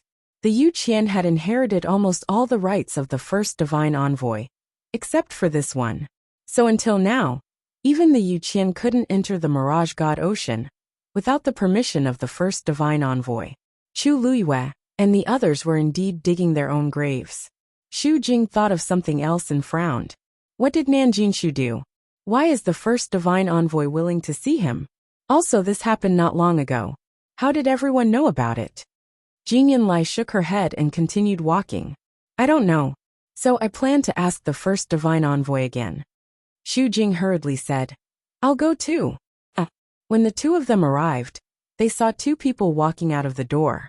They were two young men, who looked to be in their mid-20s. One was handsome, and the other was delicate. Both of them had extraordinary temperaments. Jin Yunlai and Xu Jing were shocked when they saw them. Jiulong, Xianyu. These two were the 9th and 10th divine envoys. They were both cultivating in seclusion. Why did they suddenly come here? And it seemed like they had just met the first divine envoy. Jiulong and Xiyan looked over and greeted them. Greetings, 7th and 8th divine envoys. Jin Yunlai glanced at the two of them. Have you met the first divine envoy? The two of them nodded. The first divine envoy ordered us to go to the god-slaying tomb in the divine ruins world immediately. We are about to leave. The first divine envoy gave the order personally. Xu Jing couldn't believe it. One had to know that that person hadn't cared about the illusory god palace for many years. This was too sudden. Jin Yunlai suddenly realized something. Could it be because of Nan Jinshu? Sure enough, Shi Yan immediately explained. Rumor has it that the third score is most likely there.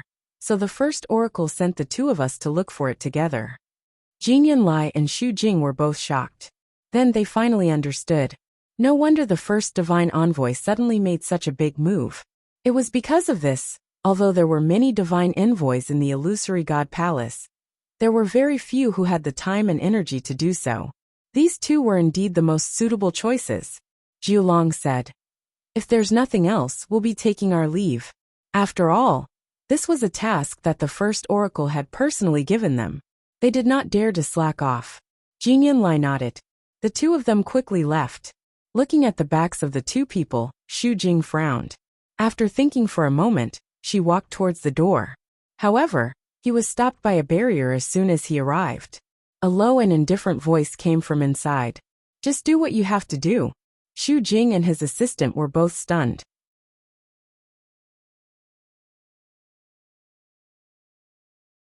Does this mean that he doesn't want us to intervene? Xu Jing was unwilling to give up.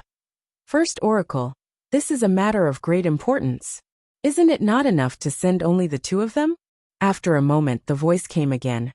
Xu Jing, If you don't want to look after the herb mountain anymore, you can go with them. Xu Jing's face suddenly turned pale, and he took a few steps back. Xu Jing has offended you. Please forgive me, First Oracle. Jin Yunlai also fell silent. The first oracle's meaning was very clear. There was really no need to continue asking. He cupped his hands and left. Then we won't disturb you anymore. After saying that, he gave Xu Jing a look. Xu Jing walked a few steps and suddenly thought of something. He paused and asked hesitantly. First Oracle, the sixth oracle's divine body has been damaged. If you want to rebuild it, you need to use the golden Tianlei in the lightning pool. But now that the lightning pool is sealed, do you think? Originally, everything was going smoothly. They were just waiting for the right time. Who knew that the lightning pool would suddenly riot and disrupt their plans? If they couldn't rebuild the divine body as soon as possible, wouldn't the pills that she had painstakingly refined go to waste? Now, she didn't know when the lightning pool would be unsealed. Who knew how long they would have to wait? Therefore, she could only try to ask the first oracle for help. The courtyard quieted down, and a layer of coldness gradually surged out. Xu Jing's heart skipped a beat, and she suddenly felt uneasy. Then she heard the person inside say coldly, "Then let him suffer." Even after walking for a long distance, Xu Jing's heart still did not calm down. She walked a little absent-mindedly, and her eyes were unfocused.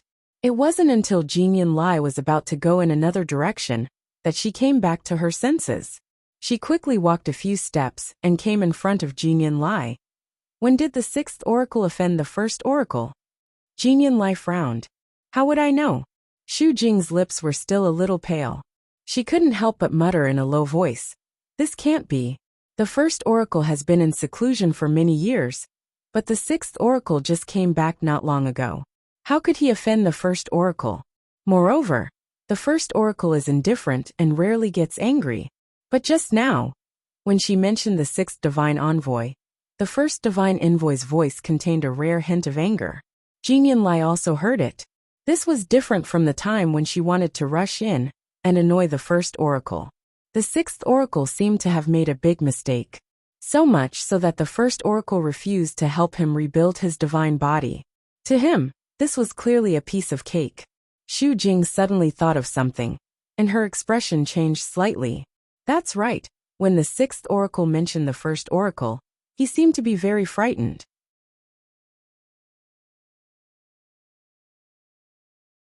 At that time, she only thought that he was in awe and didn't think much of it.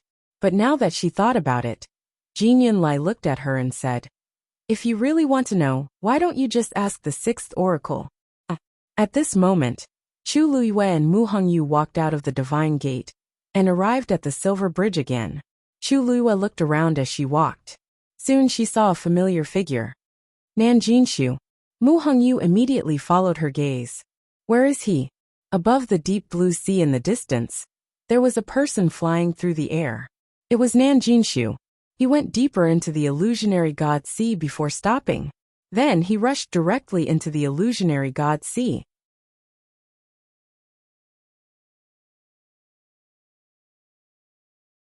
Chapter 2307.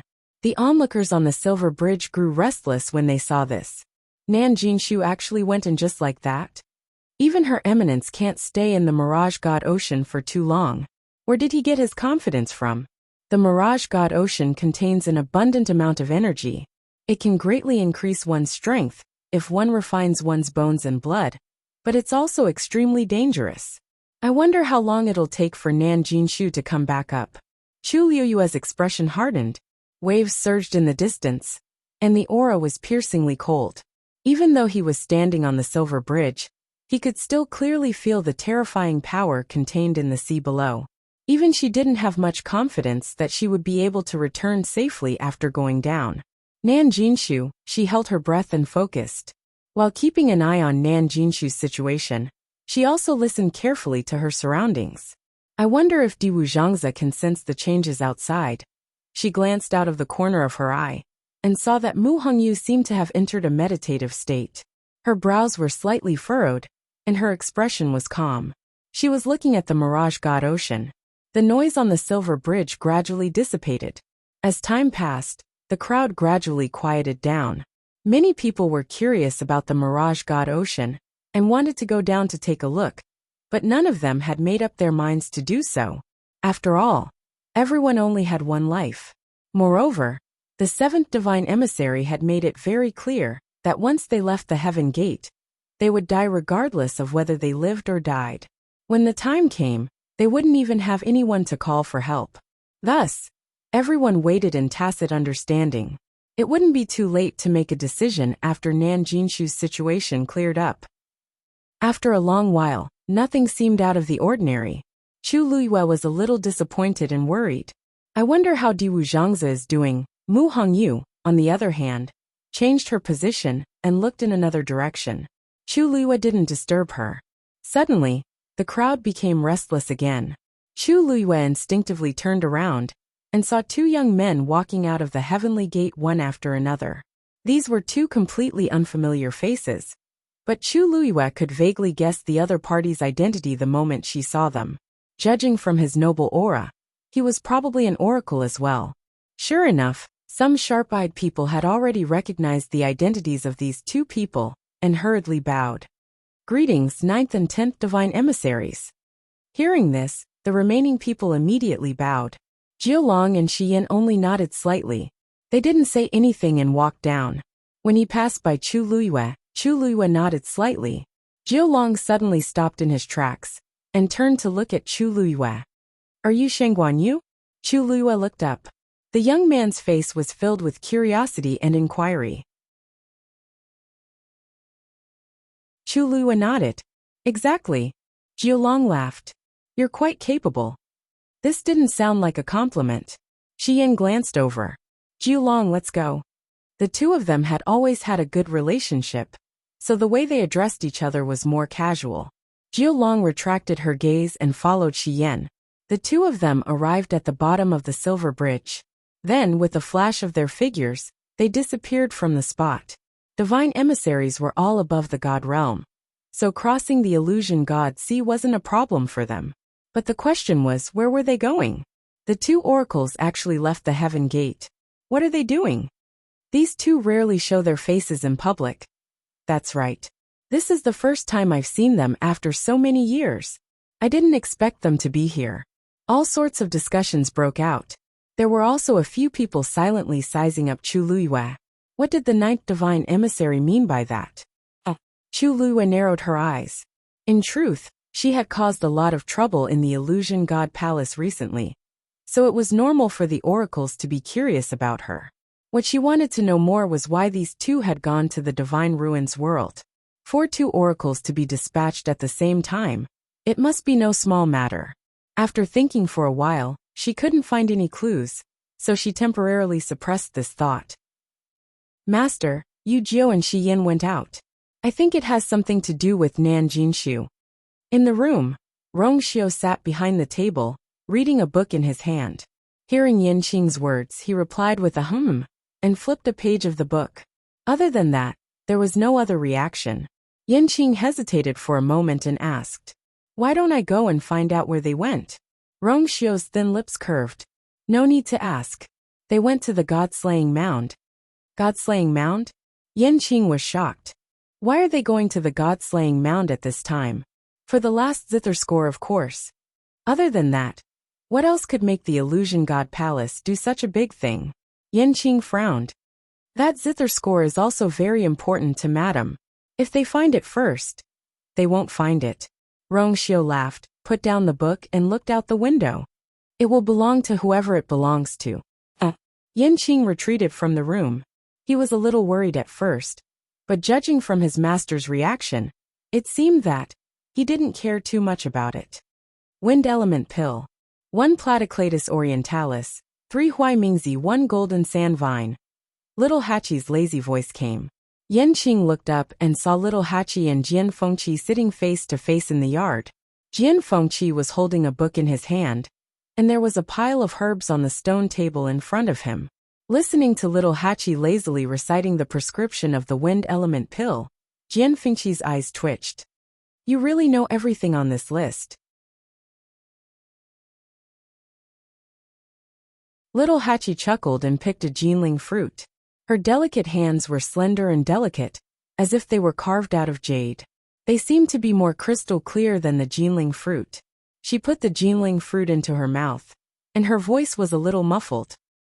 I told you before, I've already broken through to the Supreme Doctor level, but you didn't believe me. TSK. This time he learned his lesson. Jian Fengqi suddenly felt a headache coming on. He closed the book in his hand and took a deep breath. There's no way I can survive. Ever since he was deeply hurt by Chu Luyue, Jian Fengqi silently prepared to work hard, vowing to win back his pride. Thinking that little Hachi was also a celestial physician, he wanted to compare notes with her. However, little Hachi rejected him, and the reason was very simple. He was not qualified. With Jian Fengqi's temper, how could he stand this? He immediately asked for a test. However, little Hachi directly handed over a prescription. Although he hadn't broken through, he could see that the pills on the list were all at the Supreme Doctor level. Then little Hachi really did recite it backwards. Young Master Jian, don't talk about master. Even if you compare yourself to me, you're still a little brother. Jian Fengqi put down the book and stood up angrily. Little Hachi smiled and waved her hand generously. This book is for you, no need to thank me. Jian Fengqi turned around, picked up the book, and left angrily.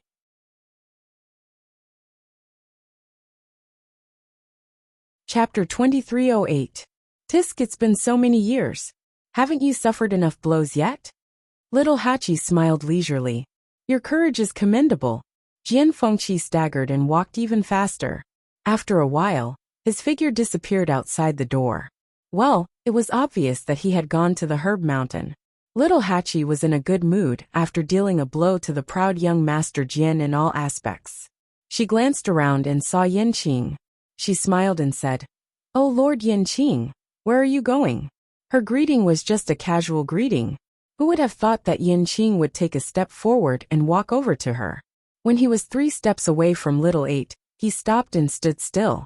His figure was thin and tall. With Little 8 sitting on him and standing on him, he appeared even more oppressive. Jian Fengqi is 27 years old this year. If I remember correctly, he should be older than you, right? Little Hachi was stunned. She was still chewing on the Jinling fruit. When she came to her senses, her eyes curved, and she burst out laughing. Lord Yanqing, I was just joking. You don't have to take it seriously. Yanqing pursed his lips slightly. Little Hachi blinked her beautiful eyes. She stood up and moved closer. The distance between the two of them was instantly shortened. Lord Yanqing. Little Hachi's cheeks were still puffed up. When she opened her mouth, a sweet fruity fragrance spread out. It was the taste of the Jinling fruit in her mouth. Yanqing's eyes landed on her moist and plump red lips for a moment. Then he quietly looked away. Little Hachi did not notice. She smiled and said, "You don't seem very happy." Yanqing's voice was cold. "I've always been like this. I'm not happy or unhappy." Little Hachi snorted in her heart. Everyone had 7 emotions and 6 desires. This Lord Yanqing seemed to be an exception. She turned around and smiled, the smoke swirling around her. If young Master Jian can be my younger brother, then Lord Yanqing can also be my elder brother. You see, your status is much higher than his. Yanqing frowned. Little Hachi tilted her head. Brother Yanqing? The originally light and sweet fragrance seemed to have suddenly become rich and thick, making people a little intoxicated. Her voice had always been soft and gentle, and he had long since gotten used to it. However, at this moment, he suddenly felt that something was different, as if his heart had been gently scratched by something. Yanqing turned around and left. Sigh. Seeing that there was no response from the other party, Little 8 pursed her lips and swallowed the fruit in her mouth. I can't call you little brother or big brother. You're really hard to please. Yanqing went straight back to her room. As soon as she entered the room, she immediately felt that something was wrong and looked up at the screen. Her cold gaze was as sharp as a knife, as if she was going to cut the screen. Come out. Sigh. It's not like you don't know it's me. Can't you be nicer? A figure slowly walked out from behind. It was you. Yanqing's expression did not change. If I didn't know it's you, you would have died here. A strange smile appeared on Yumo's face as he said word by word. You're too fierce, brother Yanqing, big brother. As soon as he finished speaking, a strong wind attacked. Swish! Yumo was shocked and immediately dodged. He patted his chest with lingering fear. TSK, we were talking nicely. Why did you hit me? Yanqing's eyes were as cold as ice. If you want to die, I can send you on your way. Yumo snorted. I haven't lived long enough. Forget it. How interesting it was to live. Yanqing was speechless because of a girl's words. If he died, he would not be able to see such a wonderful scene. No wonder you're Madam's subordinate. Little Hachi, you're really awesome. If you have something to say, just say it. If not, get lost. It was rare for Yanqing to say so many words to him. But it was not good. Yumo silently held back a tear of sympathy for himself, and then said, I'm here to talk to you about something serious. The first oracle sent Jiulong and Shi Yan to the god-slaying tomb. You already know, right? Yanqing nodded. The news was sent by Nanjing Shu. By right, Jun Jiuqing should know about it, but he didn't say anything. And after that, he went into seclusion. I feel something is wrong. Yanqing frowned. What do you mean? Yumo took a deep breath and said seriously. He went to the main hall of the palace of the illusory god. Time passed slowly. It was still calm above the sea. Nanjing Shu still hadn't come out. If it weren't for the fact that the surrounding energy kept flowing in Nanjing Shu's direction, everyone would have thought something had happened to him. After a while, Mu Hongyu finally came back to her senses and went to Chu Luyue. Luyu. Chu Luyue turned to look at her. Their eyes met. Mu Hongyu frowned and shook her head. She had already tested it. Under the illusory god ocean, the space was indeed distorted. But standing on the silver bridge, she couldn't check it out because of the water. She had tried a few methods, but none of them worked. Chu Luyue's eyes flickered. Then she made up her mind. I'll go down and take a look. Since she couldn't see the whole picture here, she might as well go down and check it out. Mu Hongyu was shocked and quickly pulled her wrist. No, it was too dangerous down there. Even she wasn't confident that she could avoid the distorted space. Not to mention Chu Luyue. Chu Luyue shook her head. This was a rare opportunity. If she could figure out the situation down there, it would be easier for Mu Hongyu to take action later.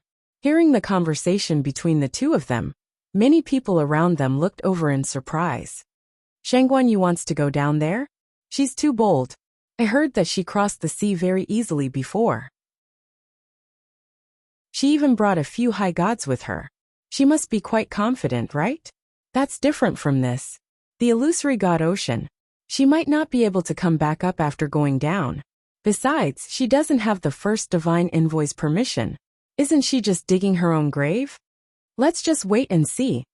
If one had the first divine envoy's permission, they would have an extra layer of protection in the illusory god ocean. Wasn't Nanjing Shu the same? However, almost no one planned to go down like Chu Luyue. A long time ago, there were people who tried to sneak into the illusory god ocean. In the end, all of them died and their souls were destroyed. That was why everyone was so afraid. Even though they were already standing on the silver bridge, they didn't dare to go down. Upon hearing that, Mu Hongyu gritted her teeth. I'll go with you. She might be able to help her a little. Chu Luyue shook her head. It's better for you to wait here. After all, she could better spy on the changes and movements in the illusory god ocean. I'll be back soon. With that, Chu Luyue patted her hand gently.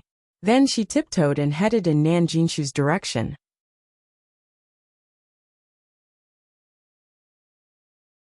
Chapter 2309. Chu Luyue was very fast. The blue-black sea was surging, mysterious and unfathomable. The sea breeze carried a hint of coolness as it brushed past her face, lifting her hair and skirt. Thick energies intertwined, forming an enormous pressure that even made the space above the sea as difficult to traverse.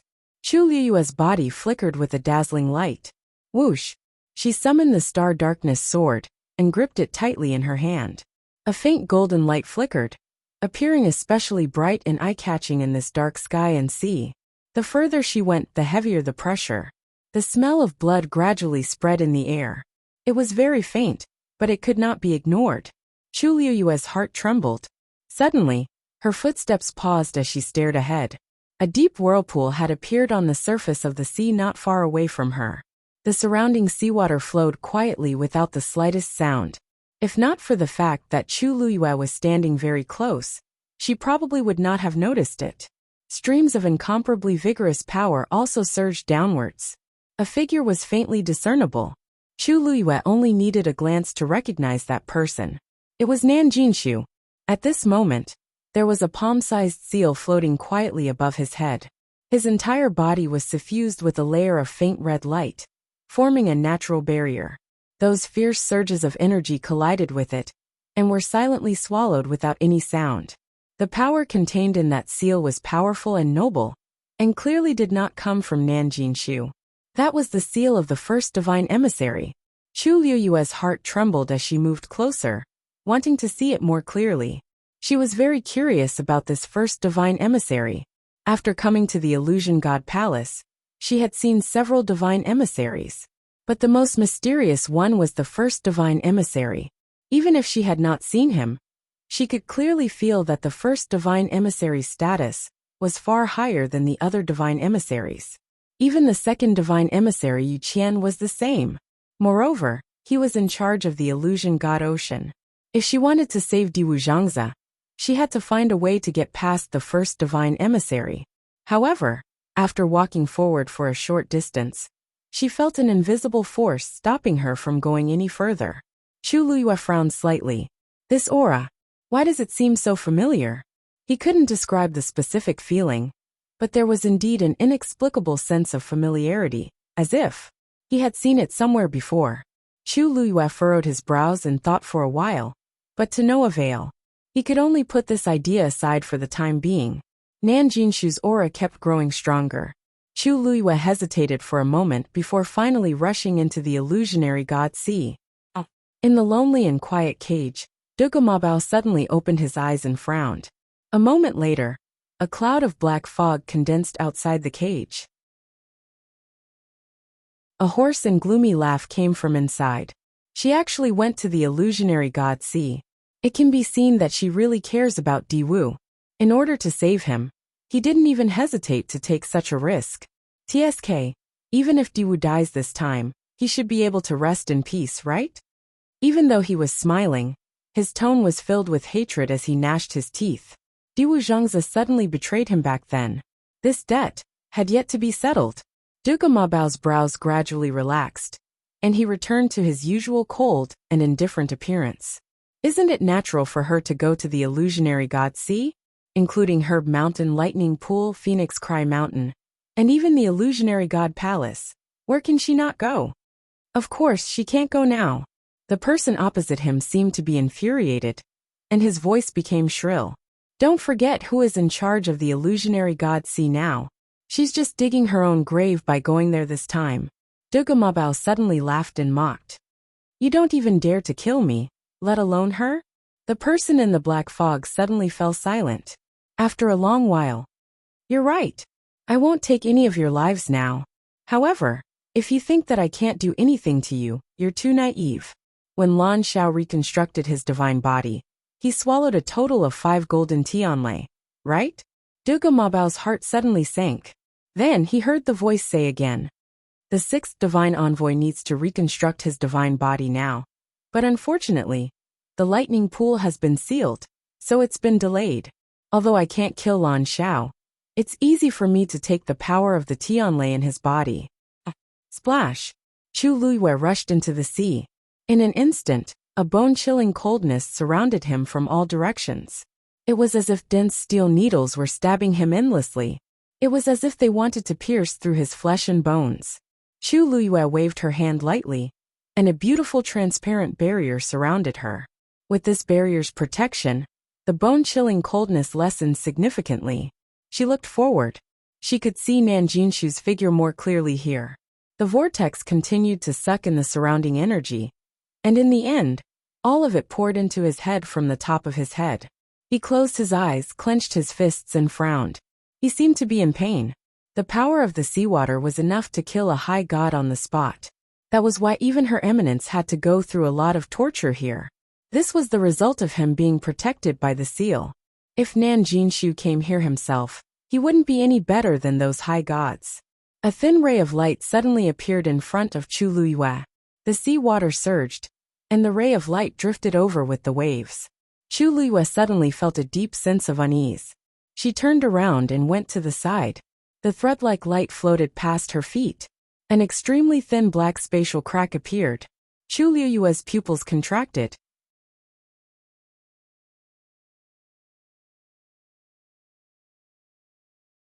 Chapter 23:10. This was no ordinary stream of light. It was the squeezing force produced when different spaces intersected.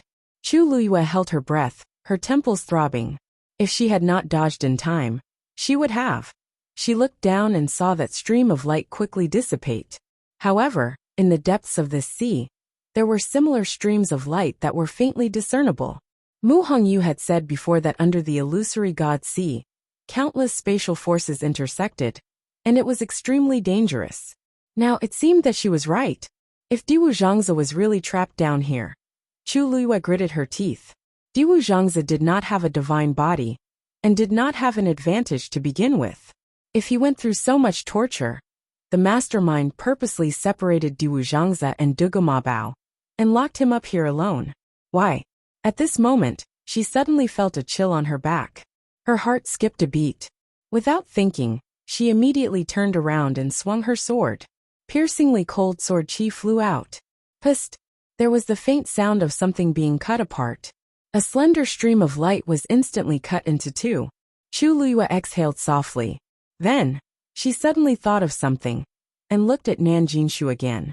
He was firmly protected by that sigil. Those strange streams of light all avoided him, and could not hurt him at all. No wonder. The first divine invoice sigil was indeed interesting. Chu Luiyue had a thought and dove down. The further down she went, the more streams of light there were. They were like seaweed, drifting freely on the bottom of the sea, but they carried fatal lethality. Gradually, when they brushed past Chu Luiyue, she would feel a slight pain. Her divine body was almost unable to withstand the spatial power here. Chu Luiyue knew this very well. However, she did not stop. She did not even slow down. She held her sword in her hand, and as if she was cutting through brambles, she cut and dispersed all of them. After an unknown period of time, a ball of light finally appeared in her sight. All of the streams of light flew out from this place. Some drifted into the distance, constantly tearing apart space, while some intertwined with each other, causing energy to scatter chaotically. She faintly felt a sense of uneasiness in her heart, and finally stopped. Within that ball of light, a figure was faintly discernible. Chu Luiyue stared intently. Of course, she wanted to go, but she knew very well that it was too dangerous. Just by standing there, she was already out of breath.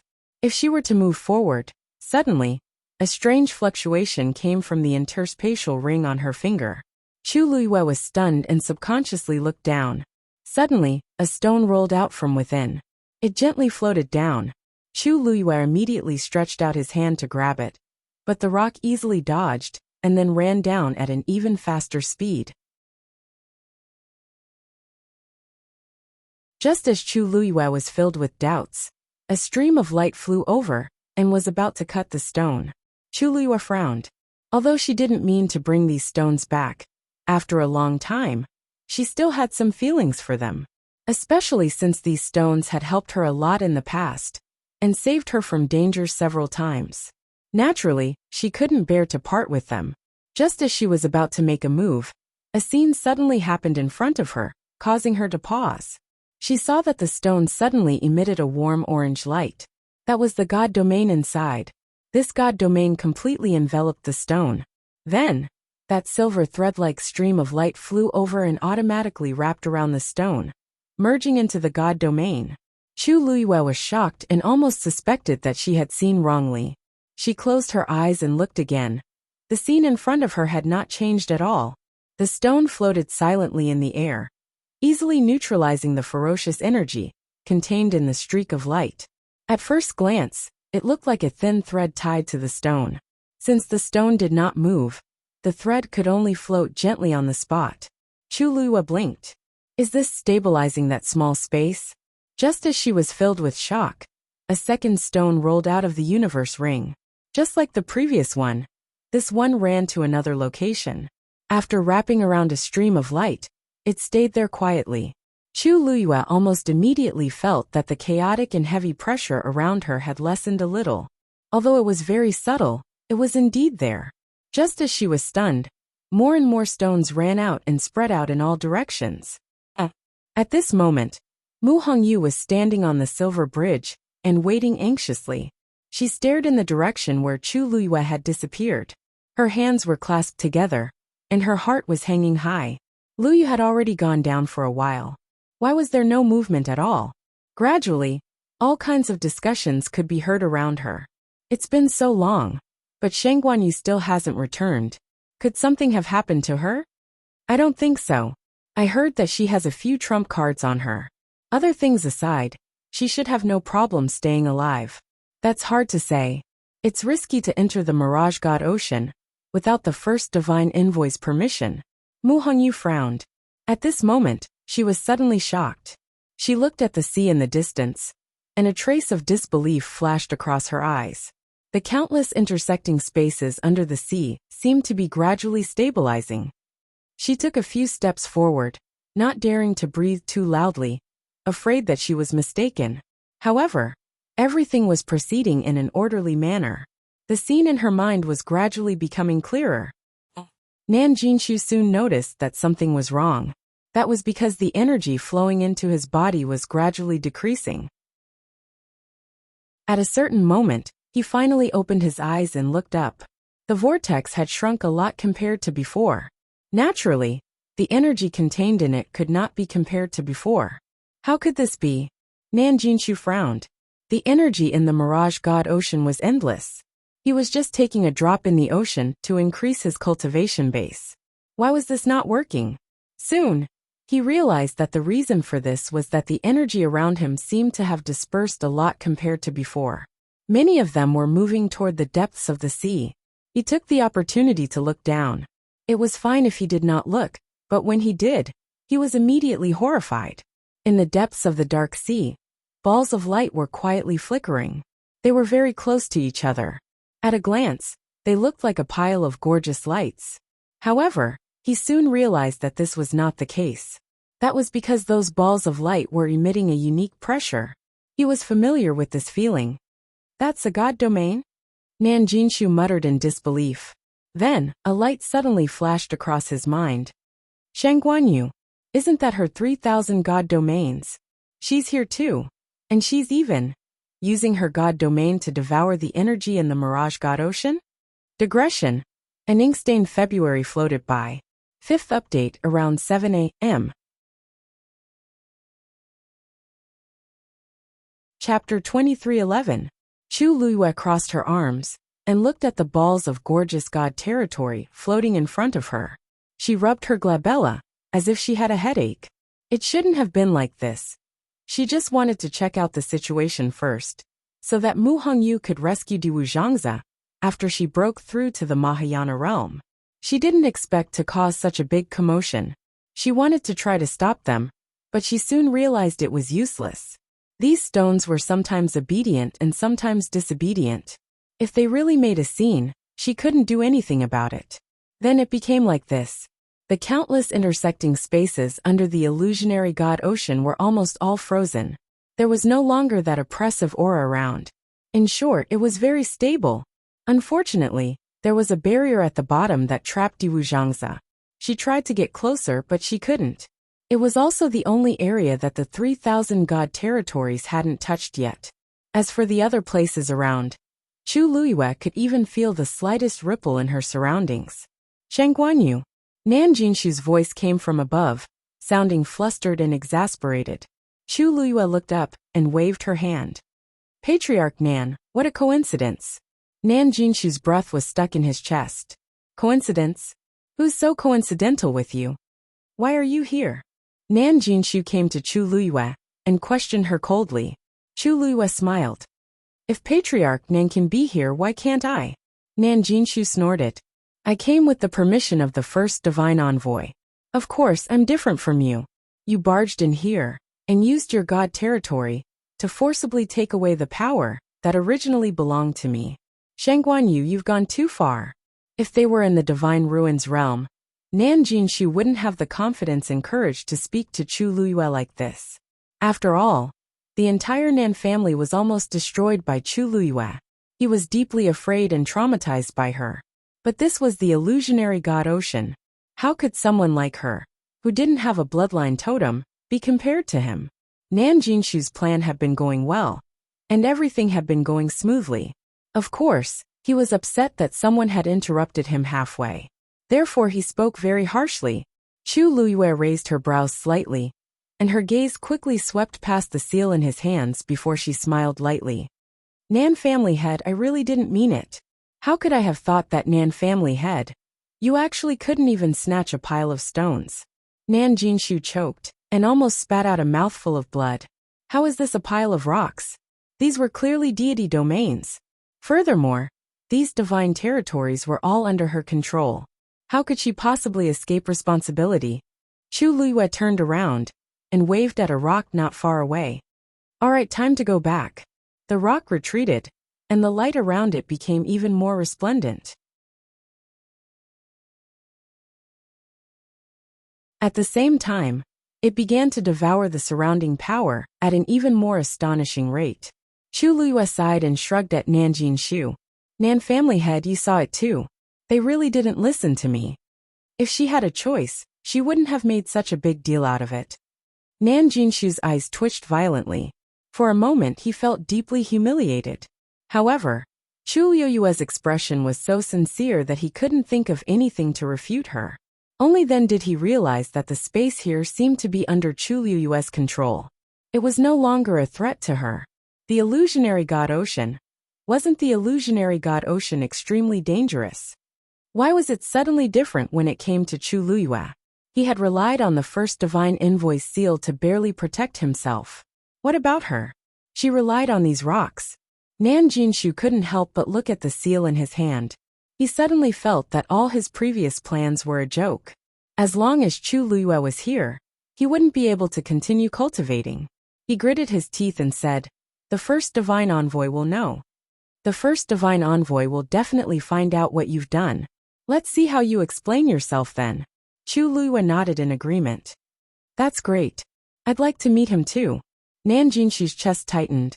He felt that if he continued talking to Chu Luyue, he would die of anger first. Nan Jinshu turned to leave when he realized that he couldn't get an explanation. He wanted to see how the first divine envoy would punish her. Wait, Chu Luyue suddenly called out to him. Nan family head, there's something I don't understand. Can you explain it to me? Nan Jinshu said impatiently without turning his head. Go ahead and find out what you want to know. You're very capable anyway, aren't you?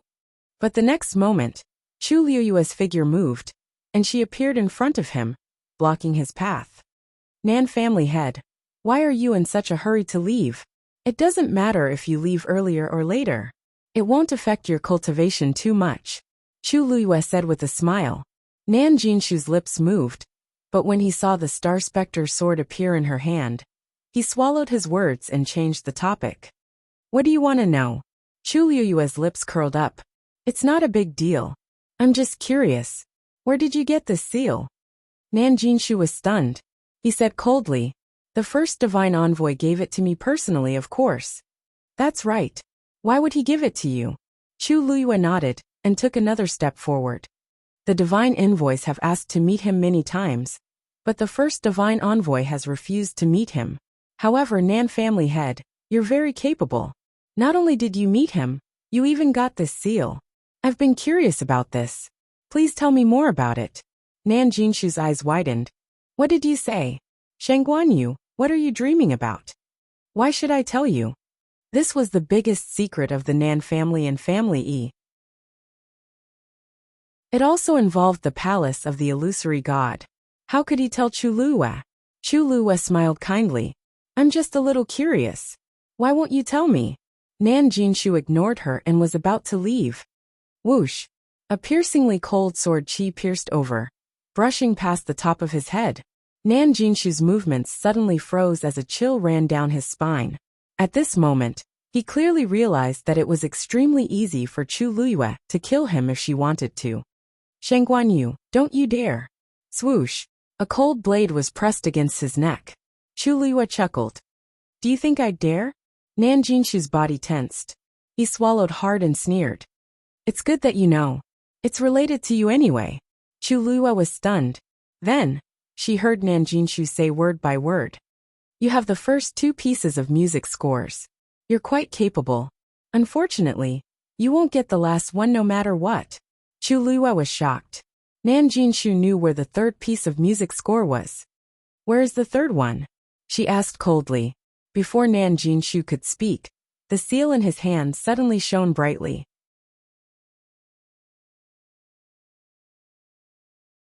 Chapter 23:12.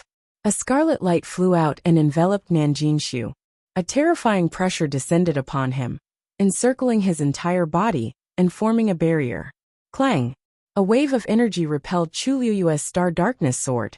Chu Luyue was shocked and quickly retreated. However, the Star Darkness sword couldn't completely avoid the attack. The sword trembled, almost numbing Chu Luyue's hand. Did the first divine emissary attack? Chu Luyue frowned. He suppressed the surging aura in his chest and looked at Nan Jinshu. Nan Jinshu was overjoyed. First divine emissary. The seal flew out of his hand and floated in the air. An endless amount of pressure and power spread out from it. Chu Luyue narrowed his eyes. The seal contained the first divine emissary's aura. No wonder Nan Jinshu was so confident. First divine emissary. Did you see that? This Shengguan Yu is extremely bold. Not only did she barge into the illusionary god sea, but she also turned this place upside down. She even forced me to tell her the whereabouts of the 3rd zither score. Nan Jinshu was excited. He felt like he had found a savior, and hurriedly told him everything that Chu Luyue had done. She's so bold and arrogant. She doesn't care about you at all. She doesn't respect the illusionary god palace at all. First divine emissary. You must punish her severely as a warning to others. Nan Jinshu couldn't be blamed for being so angry. After all, a sword was pressed against his neck just a moment ago. His life was hanging by a thread. Now that he finally had a chance to counterattack, he naturally wouldn't let it go. He wanted nothing more than to ask the first divine emissary to kill Chu Luyue personally.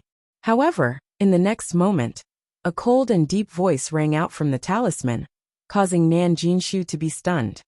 Nan Jinshu, what did you say to her just now? Every word was cold and deep, like an interrogation. His tone was filled with undisguised anger. Nan Jinshu was stunned. What did he say just now? No, he told Chu Luyue about the 3rd score. His entire body was covered in cold sweat.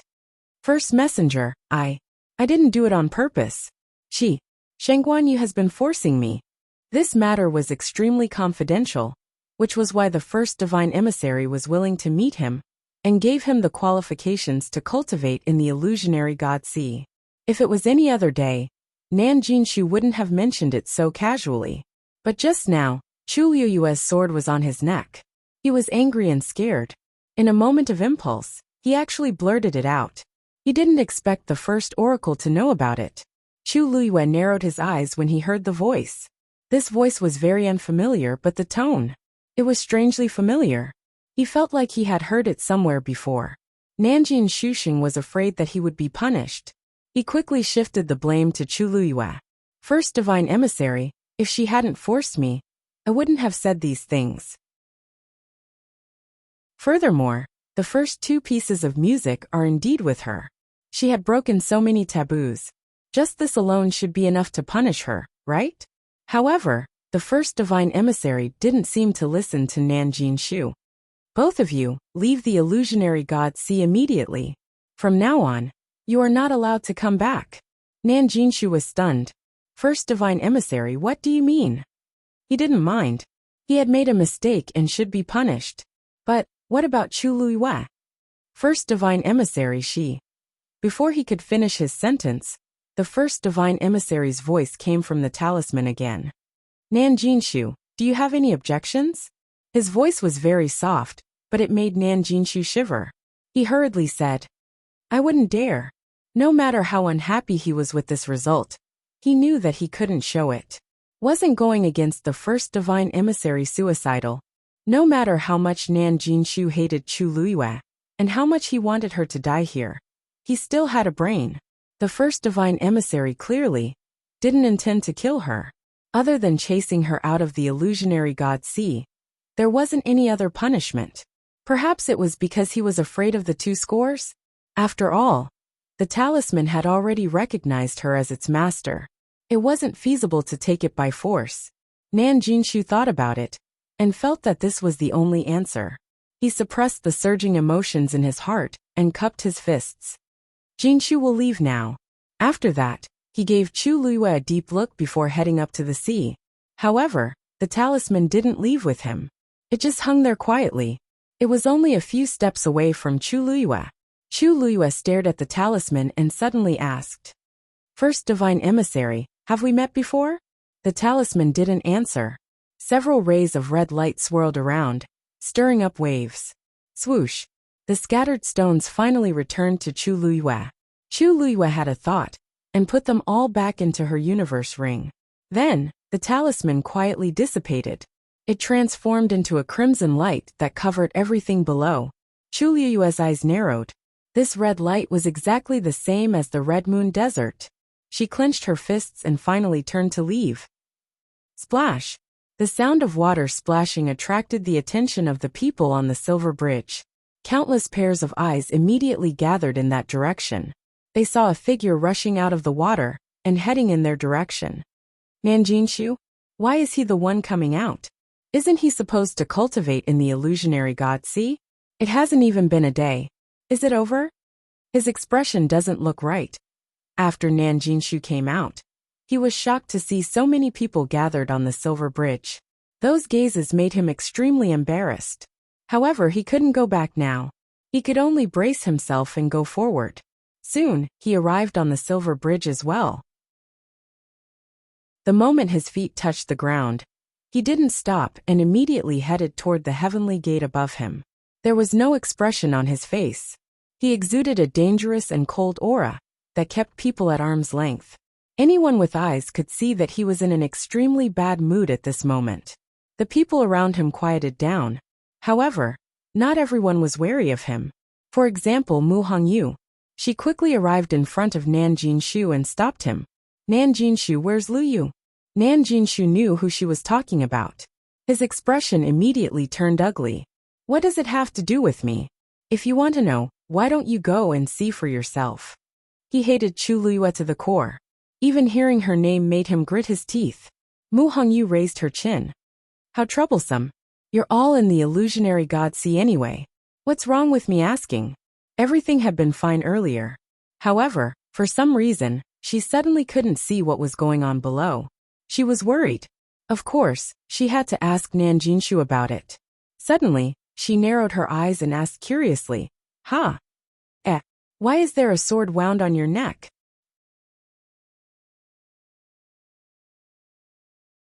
Chapter 23:13. It would have been better if Nan Jinshu hadn't mentioned it. In fact, it was only a very shallow wound. The skin was slightly broken, and a faint trace of blood seeped out. It would recover in 2 or 3 days.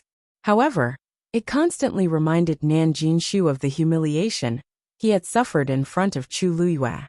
He raised his hand to touch his neck and snorted coldly. "If you don't want any trouble, you'd better leave now. Otherwise, I can't guarantee that there won't be more injuries on your body." He was clearly threatening Nan Jinshu. He couldn't defeat Chu Luiyue, but it wouldn't be a problem for him to deal with Mu Hongyu, who was only a high god. However, Mu Hongyu didn't care at all. Mu Hongyu blinked when she saw the man's angry expression. "Patriarch Nan, why are you so angry? Could it be that Lu Yu is the one who gave you this injury?" "You." Nan Jinshu was even more furious. He waved his hand and formed a sharp blade with his divine power. It went straight for Mu Hongyu. The two of them were only a step away from each other. Even an honorable god of the same level might not be able to dodge his sudden attack in time, let alone a high god. Swish! The sharp blade pierced through Mu Hongyu's chest. The crowd exclaimed. However, the next moment, they saw that Mu Hongyu had disappeared. That was clearly just her afterimage. Nan Jinshu's heart had just been filled with joy when he saw this scene, and was taken aback. Then, a hand gently patted his shoulder from behind. Patriarch Nan, you're not strong enough. Nan Jinshu's hair stood on end. He immediately turned around. Mu Hongyu was standing behind him with a smile. How did you? Before he could ask, Mu Hongyu threw a punch. It landed on Nan Jinshu's face. Bang! With a dull thud. Nan Jinshu felt dizzy and stumbled a few steps back, almost falling to the ground. When Mu Hongyu threw this punch, it affected the power of the surrounding space and created a great pressure on Nan Jinshu. That was why he was able to catch Nan Jinshu off guard so easily. Nan Jinshu felt a dull pain all over his face. Something was flowing out from his nose and the corner of his mouth. He wiped it off and looked down. The blood was thick and red. His hands began to tremble slightly. The surrounding onlookers revealed strange expressions when they saw this. What was going on? Wasn't Mu Hongyu a high deity? After exchanging blows with Nan Jinshu, not only was he not injured, but he even managed to beat Nan Jinshu to such a state? Mu Hongyu clicked her tongue and shook her head. Nan family head, you don't seem to be in a good condition. Why do you have to force yourself? I'm just asking you a question. Can't you just answer me honestly? Now, you've added new wounds to your old wounds. Look, what do you want? Nan Jinshu was about to explode from anger. Mu Hongyu touched her ear. Hey, I'm listening. You. At this moment, another figure dashed out of the illusionary god ocean. Shengguan Yu is out. Someone in the crowd exclaimed. Mu Hongyu quickly turned around. When she saw that it was Chu Luyue, she heaved a sigh of relief and waved happily. Luyu. Chu Luyue was also very fast. He arrived at the silver bridge in the blink of an eye. Mu Hongyu hurried forward and looked Chu Luyue up and down. Luyu, are you alright? Just now, a mysterious and powerful force had suddenly appeared and blocked her perception, causing her to be quite worried. When she saw that Nan Jinshu had returned first and was injured, she was even more worried about what had happened below. Chu Luyue smiled. I'm fine. Mu Hongyu heaved a sigh of relief after confirming that she was really not injured.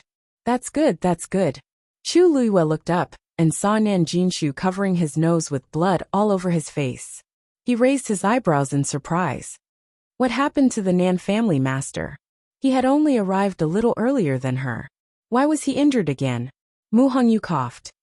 I asked him about your situation just now. Not only did he refuse to tell me, but he even wanted to hit me.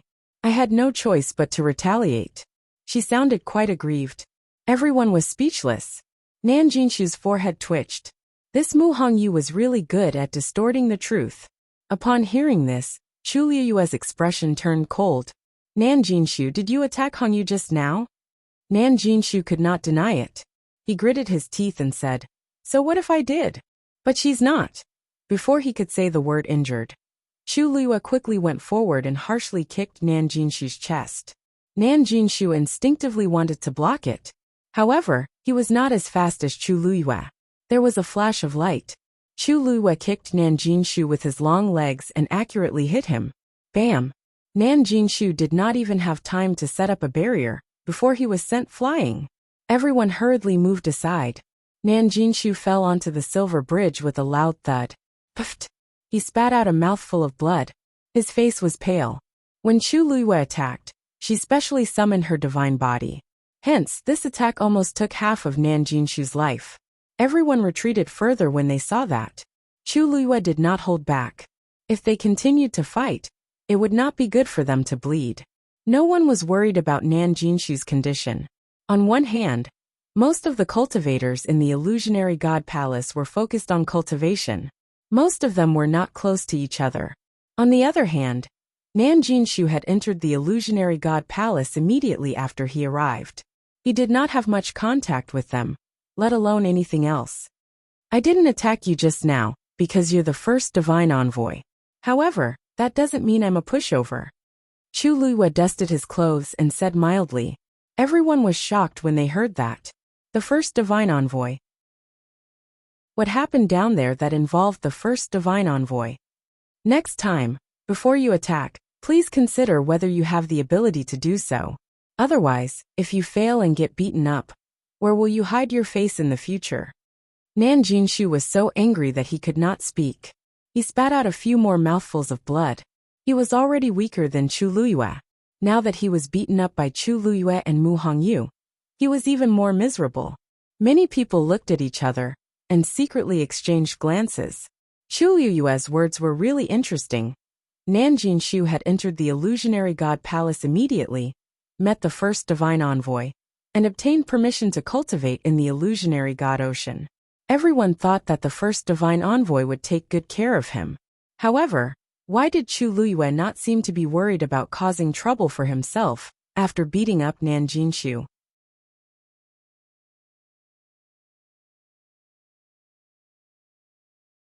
Chapter 23:14. Chu Luyue then turned to Mu Hongyu. Hongyu, let's go back. Mu Hongyu immediately replied, okay. Then, the two of them really went straight to the divine gate. Mu Hongyu even wrinkled her nose at Nan Jinshu when they walked past him. So that's all there is to a supreme god powerhouse. Although she was only a supreme god now, she had broken through to the initial realization realm.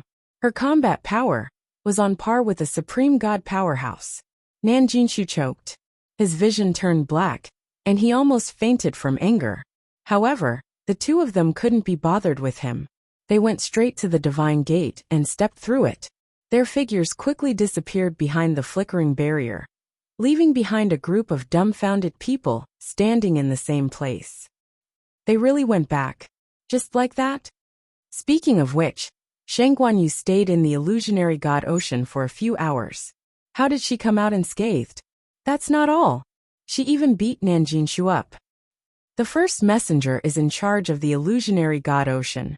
Logically speaking, he should know what happened here, right? Why didn't he punish Shang Guanyu? The weird thing is, I thought Nan Jinshu really had the first messenger as his backer. But it seems like that's not the case. If the first messenger really had the intention to support Nan Jinshu, this wouldn't have happened. All sorts of discussions entered Nan Jinshu's ears, making him very frustrated. Of course, he wanted to know why this was happening. Even if he couldn't kill her for the zither score, there were many ways to punish her. But none. Chu Luyue was so presumptuous and had done so many outrageous things in the illusionary god ocean. The first messenger didn't punish her other than ordering her to stay away from the illusionary god ocean. Nan Jinshu couldn't figure it out. That person wasn't easy to talk to. Otherwise, the other messengers wouldn't be so afraid of him. But this time, it was really strange. Nan Jinshu forced himself to stand up. No matter what, he couldn't stay here any longer. He had to return to the illusionary god palace as soon as possible. Chu Luyue and Mu Hongyu crossed the barrier and headed towards their residence. Mu Hongyu looked back and asked curiously, "What's the matter? Luyu, did you really leave that wound on Nan Jinshu's neck? You guys actually started fighting under the illusionary god sea?"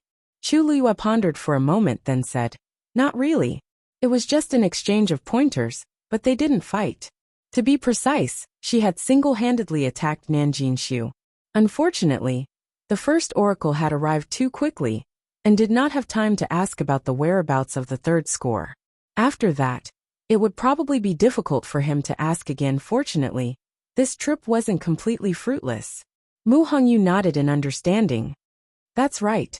Originally, I was watching the illusionary god sea very well. In the end, I don't know why, but it suddenly stopped. It was as if something was blocking it." Chu Luyue smiled. "Since the first divine envoy has made his move, it will naturally be difficult for you to investigate."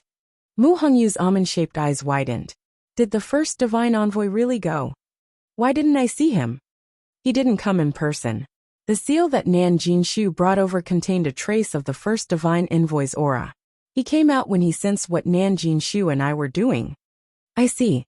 I knew that the power was very strong. Mu Hongyu finally figured out this problem and understood a lot more. I've long heard that the first divine envoy is very powerful. It seems like it's true. He only sealed a trace of his aura in the seal, and it was already so powerful that it could easily cover the entire illusionary god sea. It was hard to imagine how powerful he was. That's why I wanted to meet him. Unfortunately, This kind of opportunity is hard to come by. Chu Luyue was not only amazed by the first oracle's power, but she also wanted to know something. She wanted to know if she had any history with the first oracle. At first, she didn't take it to heart, but later, that familiar feeling lingered in her heart. The strangest thing was that after Nan Jinshu left, she asked if they had met before, but the first oracle didn't answer. He didn't admit it, but he didn't deny it either. Of course, it was also possible that he didn't care to answer Chu Luyue's question. But for some reason, Chu Luyue didn't think that was very likely. She raised her head and looked into the distance at the towering illusory god palace. She would go in eventually. Nan Jinshu returned to the illusionary god palace in a fluster. He had just returned to his residence when he saw someone waiting for him at the door. He was shocked. The eighth divine envoy. Why are you here? Xu Jing smiled. I'm here to wait for you. As she spoke, she glanced at Nan Jinshu, but she was not surprised at all. In fact, she had already known about what had happened outside 15 minutes ago. Nan Jinshu was instantly embarrassed and lowered her head subconsciously as she was being scrutinized by her. I wonder why the eighth divine envoy has suddenly come here? Xu Jing didn't answer his question. Instead, she sighed. It seems that Shengguan Yu is more arrogant and despotic than the rumors. Nan Jinshu was furious when he heard this. He let down his guard against Xu Jing. He wiped the blood from the corner of his lips. She has always been like this, Master Nan. Didn't you take the first oracle's seal to the illusionary god ocean? Why did Shengguan Yu bully you like this? Is she looking down on you? Or does she not care about the first oracle at all? Xu Jing asked purposely. Offending Nan Jinshu wasn't a big deal, but offending the first oracle was a serious crime.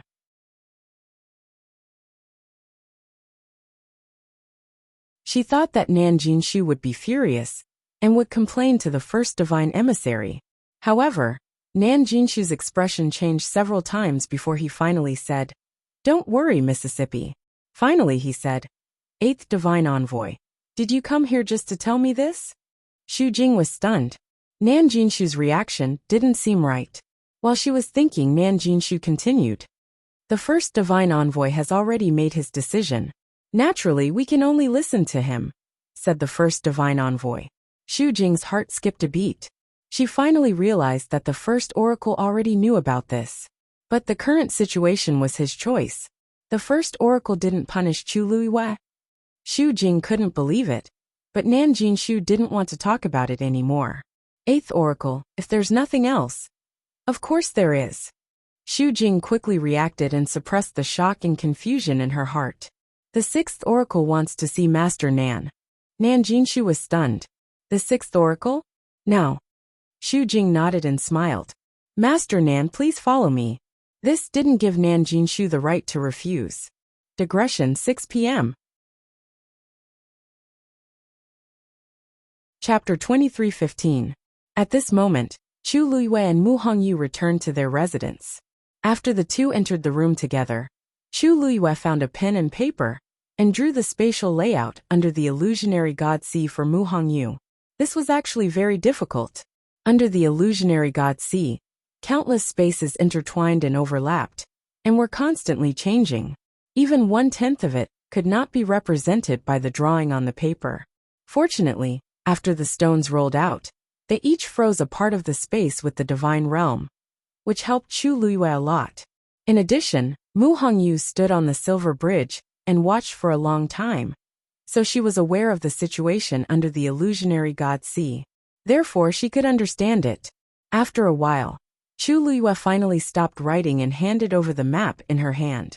Mu Hongyu took it and glanced at it. She was surprised. Luyu, how do you know so much? These were all invisible and intangible. Her control of space was not top-notch, so it was reasonable to say that she could not give such a map. Chu Luyue was about to speak when she saw Chang Wanzhou come to the door with tea in his hand. She smiled and waved. Little Zhou, come in. Chang Wanzhou walked in, came to Chu Luyue's side and poured her tea. It was the familiar taste of ginger tea. Chu Luyue reached for the cup. The temperature was just right. She took a sip, and her lungs instantly warmed up. A unique fragrance with a hint of bitterness gradually diffused. Chu Luyue narrowed her eyes comfortably, and her bright eyes almost curved into a crescent moon. Not to mention anything else, Xiao Zhou had always done well in these matters. However, he was now a god. It was really a waste of talent to serve her like this. Chu Luyue held the tea and said, "Little Zhou, don't do these things in the future." Chang Wanzhou froze, and a trace of panic flashed in his eyes. "Master thinks I didn't do well?" Chu Luyue hurriedly waved his hand. "Of course not. However, with your current status, doing this is really a waste of time and energy. These are only trivial matters. Master's matter is not a trivial matter." Chang Wanzhou pursed his lips and interrupted her, which was rare of him. Chu Luyue was stunned. She looked up and saw his stubborn face. "How stubborn?" Chu Luyue sighed in her heart and could only say, "Then, just pretend I didn't say anything?" Chang Wanzhou gently nodded.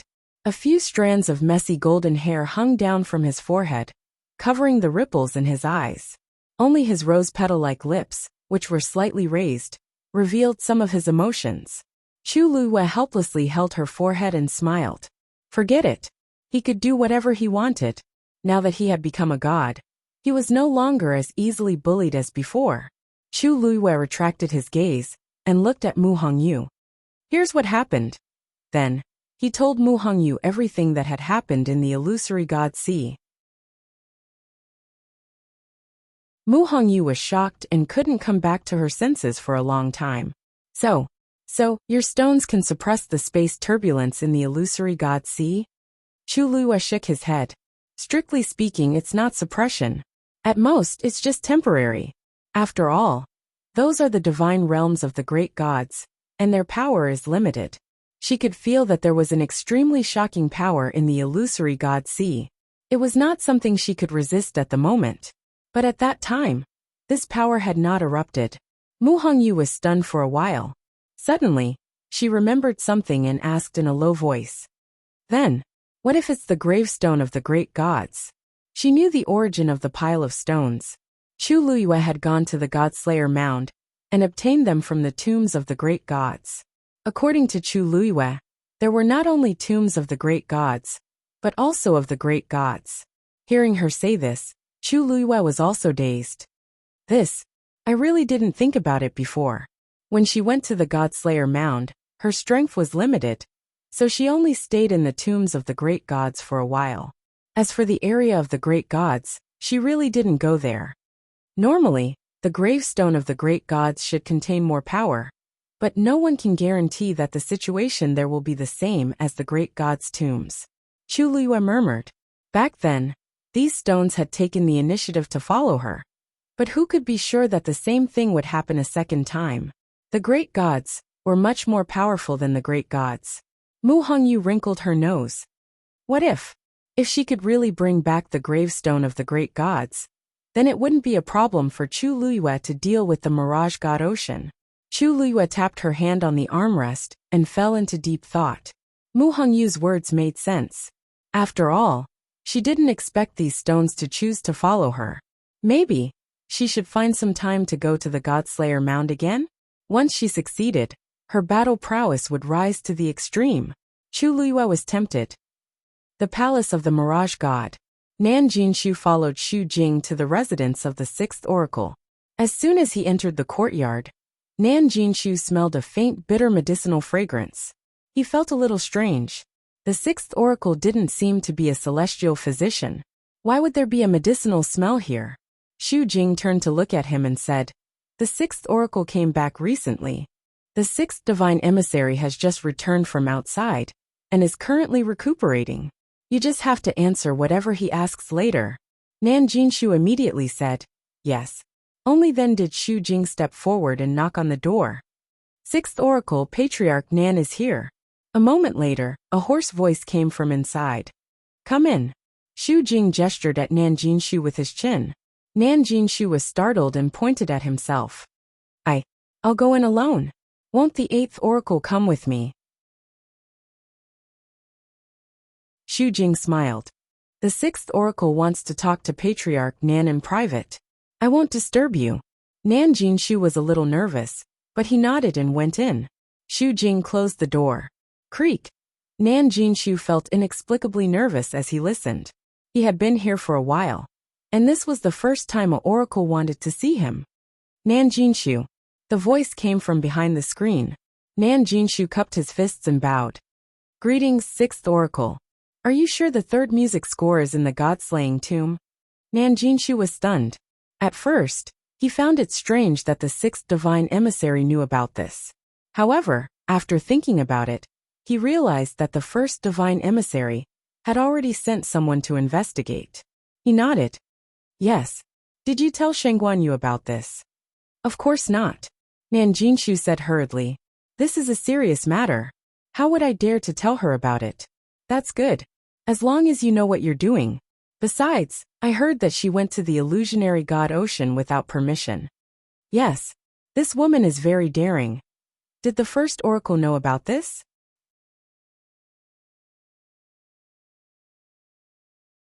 Chapter 23:16. Nan Jinshu paused and said hesitantly. This counts, but it doesn't. At that time, I brought the seal of the first divine envoy to the illusionary god Sea. When I clashed with Shengguan Yu, the aura of the first divine envoy gushed out from the seal and chased us out of the illusionary god Sea. The first oracle didn't show up? No. Nan Jinshu was puzzled. The first oracle is in charge of the illusionary god Sea. Even if he doesn't show up personally, he can easily find out everything that happens in the illusionary god Sea. Besides, such a small matter shouldn't require the first oracle to make a move, right? Actually, this matter might be a big deal to him and Chu Luiyue, but it was definitely nothing to the first oracle. The illusionary god Sea was boundless and vast. At most, the two of them were just messing around. Why would the first oracle make a special trip for this matter? Just the seal alone was enough to solve the problem. When you went to meet the first oracle, did you see him in person? The sixth oracle suddenly asked. Nan Jinshu hesitated. No. Outsiders thought that he had entered the courtyard and must have seen the first oracle. But in reality, he had just stood outside the door and said a few words. He didn't even see that person's shadow. He didn't dare to hide anything in front of the sixth oracle. As expected, the sixth oracle murmured as if he had expected this. But he also seemed a little unwilling. Nan Jinshu almost thought that he was hallucinating. Why did it sound like the sixth oracle wanted the first oracle to appear personally? And he seemed to have expected that the first oracle wouldn't meet him? You said that the first oracle came out to stop the two of you as soon as the conflict broke out? Yes. Nan Jinshu described the situation at that time. Of course, he added some details.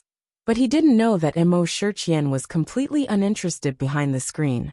What he wanted to know was the first oracle's attitude towards Chu Luiyue. What kind of place is the illusionary god Sea? In the past 10,000 years, 90% of the cultivators who trespassed there died and were buried at the bottom of the sea. As for the remaining 10%, even if they were lucky enough to escape, they would inevitably be severely punished. Even if they didn't die, they would be half dead. However, when it comes to her, it's different. He sneered coldly with a hint of mockery. Nan Jinshu felt a little uncomfortable when he heard this voice. But at this time, he didn't have time to think about this. His focus was the same as the sixth divine envoys. Sixth divine envoy, do you also find this matter strange? I originally thought that the first god's emissary wouldn't let Shengguan Yu off the hook so easily. But who would have thought that he wouldn't be punished at all? What do you think the first oracle is thinking? The thoughts of the first divine envoy are not something that we can guess. Nan Jinshu frowned. He could hear that the sixth divine emissary seemed to be very concerned about this matter. But perhaps because he was afraid, he did not continue to speak. All right, you can go back. Nan Jinshu was at a loss when the sixth divine emissary suddenly asked him to leave. Was he letting him go just like that? Could it be that the sixth emissary had asked him to come here, just to ask about this? But, the sixth divine envoy. Get out. That voice carried an unquestionable pressure. Nan Jinshu's heart skipped a beat. He didn't dare to ask any more questions and quickly retreated. Mu Hongyu left with the map that Chu Luiyue had drawn. She still needed to go back and take a closer look at the situation below the illusionary god ocean. Also, She had to break through to the Mahayana realm as soon as possible. After Mu Hongyu left, Chu Luo asked Xiaozhou to leave as well. She sat alone in her room to think. Now there were a lot of things that she needed to solve. She hadn't finished her star path yet. This was the fastest and most suitable way for her to enter the illusionary god palace openly. Suli had been in the illusionary god palace for a while, and would carefully investigate the situation from time to time. But after all, she was under the watchful eyes of the god's emissaries. There were many things that Suli did not dare to go overboard with. So the information that she could find was limited. Until now, there were still no clues as to the whereabouts of Dugu Mabao and Lan Xiao. Chu Luyue could basically conclude that the two of them were trapped in an extremely secretive location in the illusionary god palace. It would be impossible to rely on Suli alone to find them. She still had to go in. At the same time, the third Guqin score was also very important to her. She had to think of a way to get information from Nan Jinshu. If she guessed correctly, the third Guqin score was still in the Divine Ruins world. And the two gods' emissaries, Jiu Long and Shi Yin, who had left earlier, were probably looking for the last Guqin score. Unfortunately, the two of them had already disappeared without a trace, leaving no clues behind. And Diwu Zhangzi, who was trapped in the illusionary god ocean. What kind of person was the first god's emissary? You are. A low and pleasant voice sounded. Chu Luyue turned around and saw Rong Xiu walking in. He came in front of Chu Luyue. Seeing her frown, he reached out and smoothed her brows. What are you thinking about? Why are you so tired? Chu Luyue held his hand and rubbed her face against the back of his hand. It's still those. Rong Xiu smiled and hugged her. He leaned over and kissed her hair. Tell me about it. Miss Shengguan, I have something to do. Zhao, who had just walked to the door, was originally smiling. But when he saw the cold and noble figure hugging Chu Luyue in the room, he was shocked and stunned. Why was she here?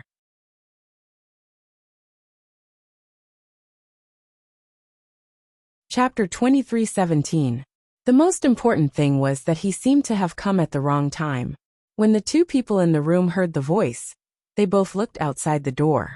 Rong Xiu raised his eyebrows slightly. This is. Ming's heart trembled violently. He originally wanted to run away, but it was obviously too late now. If he wanted to go in, he really couldn't move his legs. Chu Luyue raised the corners of his lips slightly. Lord Ming, why are you here? Please come in. He didn't dare to disobey Madame's orders. Silently holding his breath, he walked stiffly and braced himself to enter the house. Chu Luyue stood up. Rong Xiu, let me introduce you. This is Lord Ming of Jinbao Pavilion. He usually treats me very well, and has helped me a lot before. Rong Xiu's thin scarlet lips curled into a smile. I see. Lord Ming, I've heard a lot about you. Ming Shu's legs went soft. He barely restrained his urge to kneel down and bow. He forced a smile. You flatter me. I've heard a lot about you too. Ha ha ha. Rong Xiu laughed. Since Lord Ming has taken good care of you, as her husband, I naturally have to thank you properly. Ming Shu repeatedly said that he didn't dare. But it's just a small matter. It's not worth mentioning. At this moment, he was extremely grateful to the second master. If it weren't for that person's reminder, he wouldn't know when he had offended Madame. How could he stand in front of this person and talk to him like this? Chu Luyue raised his hand. Lord Ming, please sit down. You can talk slowly. How could Ming Shu dare to sit down? He coughed, waved his hand and said, No need, no need. I'm here today, because I have something to tell you. I'll leave after that. Chu Luyue looked at Ming Shu, and felt that he was a little strange today. He seemed very nervous. It must be a big matter for you to personally solve the case. Please speak. Ming Shu tried his best to make himself look as calm and composed as he usually did. He said, It's like this. I came here this time to ask you if you've been in contact with Mu Yafeng recently. Chu Luyue was stunned. Mu Yafeng? No, why? You frowned. Actually, it's nothing much. It's just that Mu Yafeng has continued to walk the star path since yesterday. Furthermore, in a short span of one day, he had broken through 3 great Grandmaster Xian formations. I thought it was a little strange, so I thought I'd come over to ask you. Look, Lord Ji thinks that I revealed the contents of the mythical flame diagram to her? Chu Luiyue immediately understood. Please don't misunderstand. Zhao hurriedly explained. I just feel that this matter is really strange, so I wanted to ask you for confirmation. After all, those Xian formations were extremely difficult to decipher. Previously, she didn't make any progress for such a long time, but now she's suddenly improved by leaps and bounds. Chu Luiyue nodded in understanding. What Lord Ji said makes sense. Previously, Senior Xiaoran had also said that he had spent several years on those great grandmaster-level profound formations before he had barely comprehended them. Originally, according to his speculation, Mu Yafeng should also need a long time to decipher this Xian formation. Previously, she was busy with the illusory god Si, so she didn't know that Mu Yafeng had made a move again. Now that she heard it, she also felt that it was very strange. The mythical flame diagram is a treasure of Treasure Pavilion. When I agreed to help copy it, I already knew the rules. I would never easily reveal it to outsiders. I didn't even reveal it to my subordinates.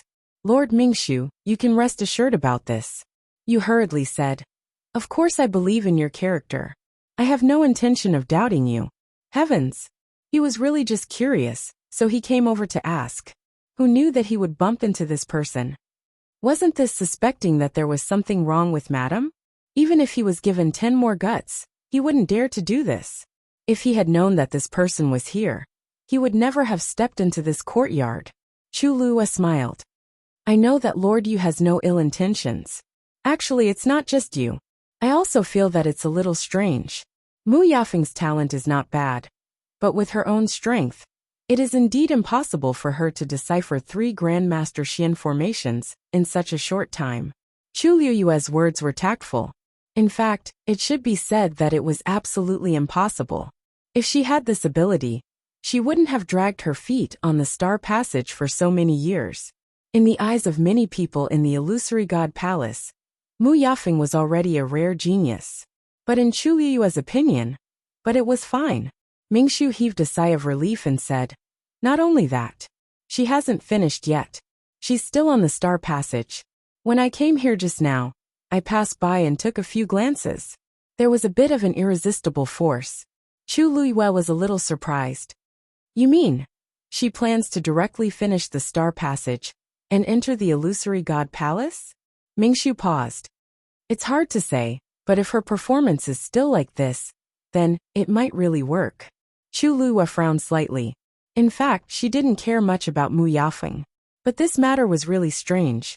Otherwise, she wouldn't have made a special trip. I'm here today mainly to talk about this matter. It's up to you how you think. Mingxu said. Chu Luiyue nodded. Thank you for reminding me, Lord Yu. Mingxu waved his hand. Then if there's nothing else, I'll leave first.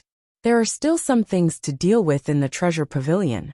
Hearing this, Chu Luiyue didn't ask him to stay. I'll send you off. No need, no need. I took the liberty to disturb the two of you. I'll leave now. How dare he really let the two of them send him off? As he spoke, he walked outside. Take care, Lord Yu, Rongxiu said lightly. Mingxu staggered, but a figure suddenly appeared in front of him. He steadied himself and looked up. Suddenly, the corner of his eyes twitched. Yen Qing stood with his sword in his arms. There was no expression on his handsome and cold face. He just looked at him quietly. Yu quickly swallowed the rest of his words, nodded slightly, and hurried away. For some reason, his footsteps became faster. Almost in the blink of an eye, he had already opened the gate of the courtyard and slipped away. In such a hurry. Chu Luiyue looked at Yu's back and muttered in a low voice. The person he just mentioned, is she the one who asked you for the mythical flame diagram? Rongxiu tilted his head and asked. Chu Luiyue nodded thoughtfully. That's her. However, based on my understanding of her, she shouldn't be able to do such a thing. Even if she went back to cultivate in seclusion for a while, she shouldn't have advanced by leaps and bounds. The 7th oracle values her very much. I don't know if she went to consult him. Rongxiu raised his eyebrows slightly and said lightly, the 7th oracle really doesn't have good taste.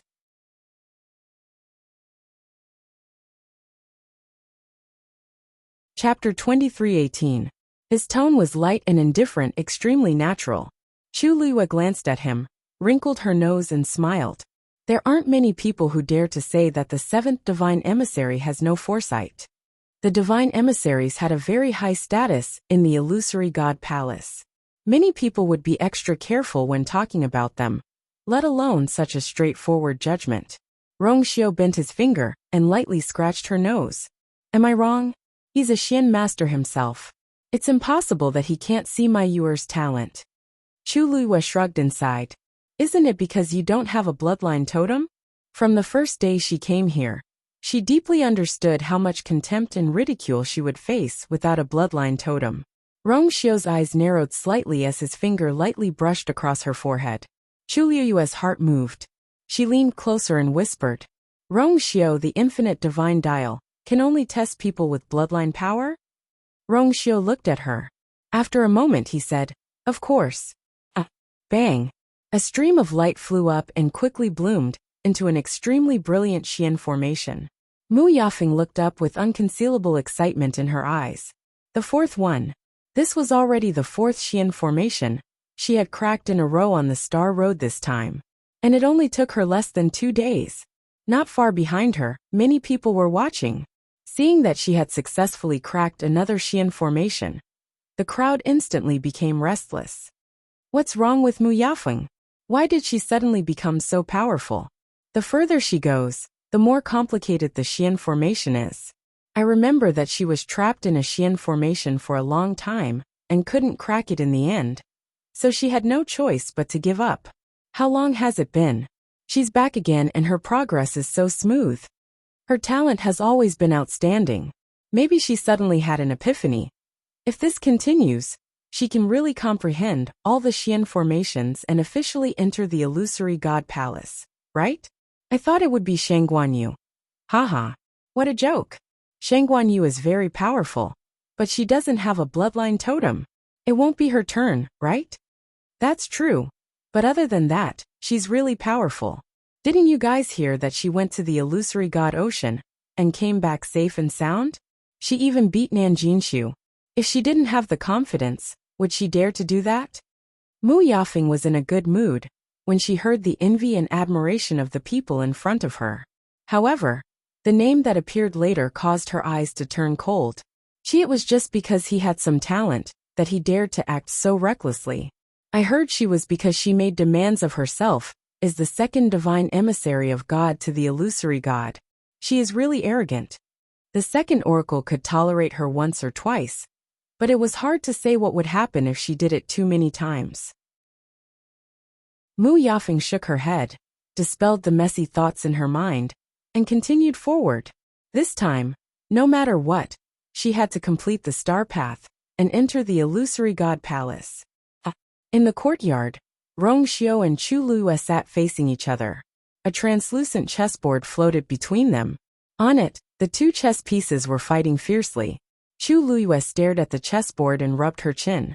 Ever since she read the mythical flame diagram and officially broke through to the great grandmaster realm, her Xian formation cultivation had improved greatly. But after fighting with Rongxiu, she felt a deep sense of defeat. Now no matter where she went, there was no way to reverse the situation. She was at the mercy of others. Master, there. Go there. An anxious voice came from behind her. Chu Luiyue looked back helplessly. Little Hachi, how many times have I told you not to speak while watching the game? Can't you just paint your nails in peace? Little Hachi pursed her red lips and waved her hand. How can I be at ease when Master can't win? Look, it's all messed up. Chu Luiyue, are you complaining that your master is not good enough? Little Hachi narrowed her eyes and quickly smiled. Of course not. I'm doing this for your own good. Look, you've played with His Highness for so many years, but you've only won a few times. Chu Luiyue, I remember this clearly. I really don't need you to remind me. She raised her chin. You want me to go there? Little Hachi's eyes lit up. Yes. Then watch carefully. Swoosh. Chu Luiyue flicked her finger, and a piece condensed from divine power flew out and landed on the spot Little Hachi pointed out. Rongxiu's eyes were calm as he placed a piece. It was as if a sword had slashed down and completely sealed Chu Liyue's last path. Chu Liyue spread her hands. Did you see it clearly? If we do as you say, it will only make your master die faster. Little Hachi shrank her neck guiltily. Ahem, master. I haven't been learning for long. Of course, I can't compare with you and His Highness. I promise I won't say anything next time. Chu Liyue said. You said the same thing last time and the time before that. Little Hachi pursed her lips and made a sewing gesture. Chu Liyue gently knocked her forehead. You won't remember it anyway. She was used to it. Little Hachi's eyes were filled with tears. She really wanted to help her master win. At this moment, Shijing walked in from outside. Chu Liyue was a little surprised. Shijing, where did you go? She didn't see Shijing after returning from the illusionary god sea. Roy bowed to them one by one before explaining. Master, I went to the thunder pool. Chu Liyue was slightly stunned. Isn't the thunder pool sealed?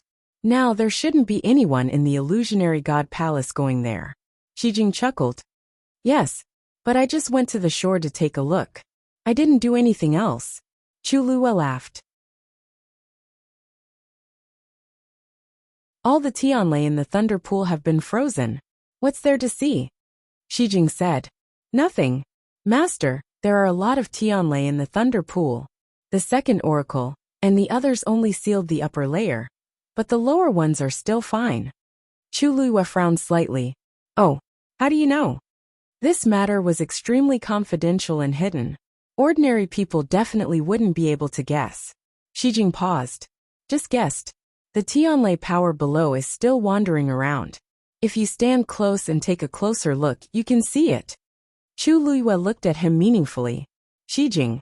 Sigh. You. Chu Liyue was about to speak when Sini suddenly pushed open the door and came out. Master. Seeing that his expression was different from before, Chu Liyue knew that something must have happened, so she immediately asked, What's wrong? Sini came to her. Shi Han sent a message saying that they met Jiu Long and Shi Yan in the god-slaying tomb. What? Chu Liyue was shocked and stood up. Because she was too shocked. She didn't notice that Sini didn't call the two oracles, but directly called them by their names. Chapter 23:19. God-slaying tomb. What are they doing there? Chu Liyue had thought of many places, but she had never thought of the god-slaying tomb. A thought suddenly flashed through her mind. Could it be that the last Guqin score was in the god-slaying tomb? But that couldn't be right. Back then, she had finally gotten the second Guqin score from Senior Ajing in the god-slaying tomb. If the third one was there, how could he not know? Her brows were tightly knitted together. Rong Xiu asked, Did you just get the news? Seni nodded. He could contact everyone in the 13U. After getting the news, he immediately came to Chu Liyue. Of course, he knew how important the last Guqin score was to Chu Liyue. Chu Liyue pondered for a moment, and suddenly thought of a question. Why is Shi Han in the god-slaying tomb? You just said them. Who else is with him? Sini said, An old six. It seems that they went there to help old six break through. But they didn't expect to run into those two. Chu Liyue froze. Shi Han and the others haven't seen Jiu Long and old six. How would they know who they are? Sini explained. They haven't seen those two. But they know that you're in the Illusion God Palace, and know a thing or two about this place. Besides, those two are above the god level. Even if they don't know who they are, once they use their strength, it's hard to imagine. That's true. This made sense. Rong Xiu's eyes fell on Chu Liyue. What's your plan, Yuer? Chu Liyue was silent for a long time before she finally took a deep breath. To the god-slaying tomb. To go to the god-slaying tomb, they had to leave the heavenly gate. Not to mention Jinyan Lai. Even Chu Liyue felt that this trip was too troublesome. But they still had to go. For the sake of convenience, this time, Chu Liyue and Rong Xiu went together, and no one else was brought. When the two of them arrived at the gate of heaven, there was no one there. In fact, most of the time this place was empty. Who would come to the heavenly gates to play? Wasn't that just looking for trouble for himself? Last time, it was because of Nan Jinshu's incident that caused such a huge commotion. However, now that Nan Jinshu had returned to the palace of the illusory god, and was staying there obediently, There was no need to mention the others. Looking at the barrier in front of him, Chu Luiyue didn't hesitate. He raised his hand and pressed it. Buzz, a ripple spread out. Chu Luiyue turned around and looked at Rongxiu. The seventh divine envoy is in charge of the gate of heaven. If there is any movement here, he will immediately rush over. You didn't see him last time, so you can meet him this time. Rongxiu smiled.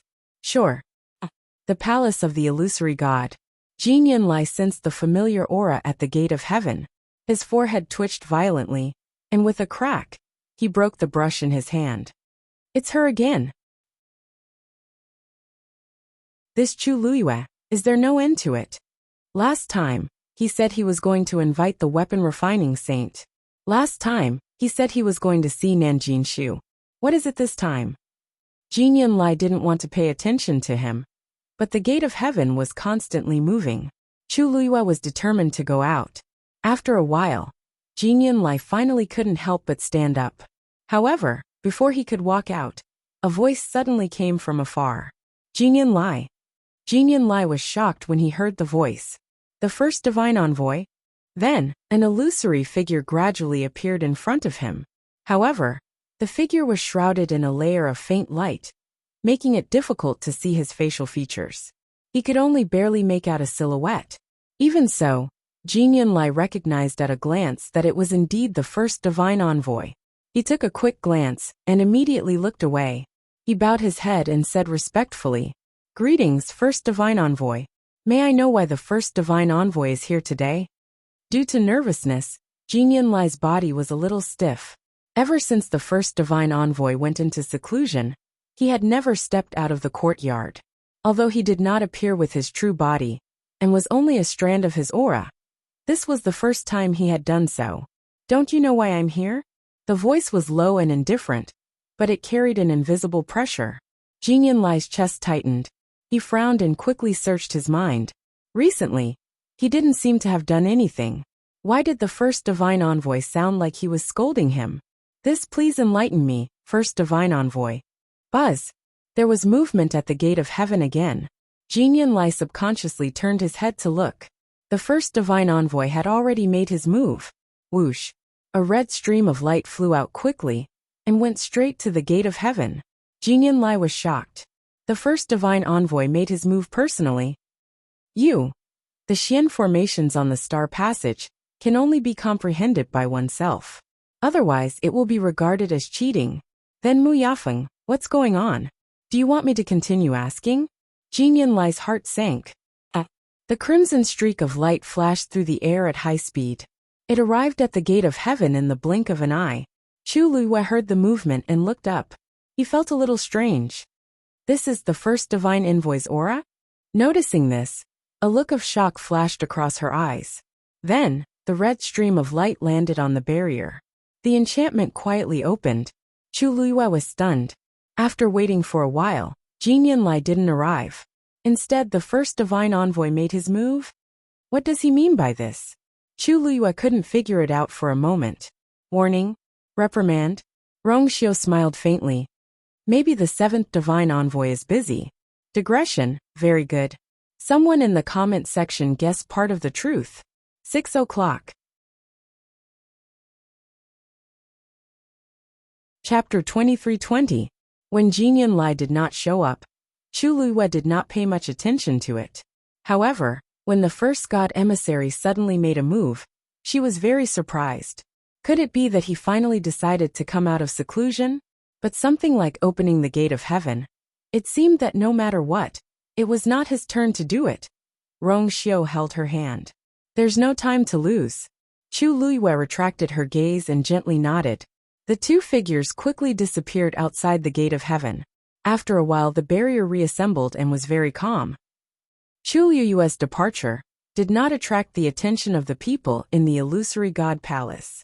On one hand, many people's attention was on Mu Yafeng. On the other hand, the movement in the gate of heaven was too small.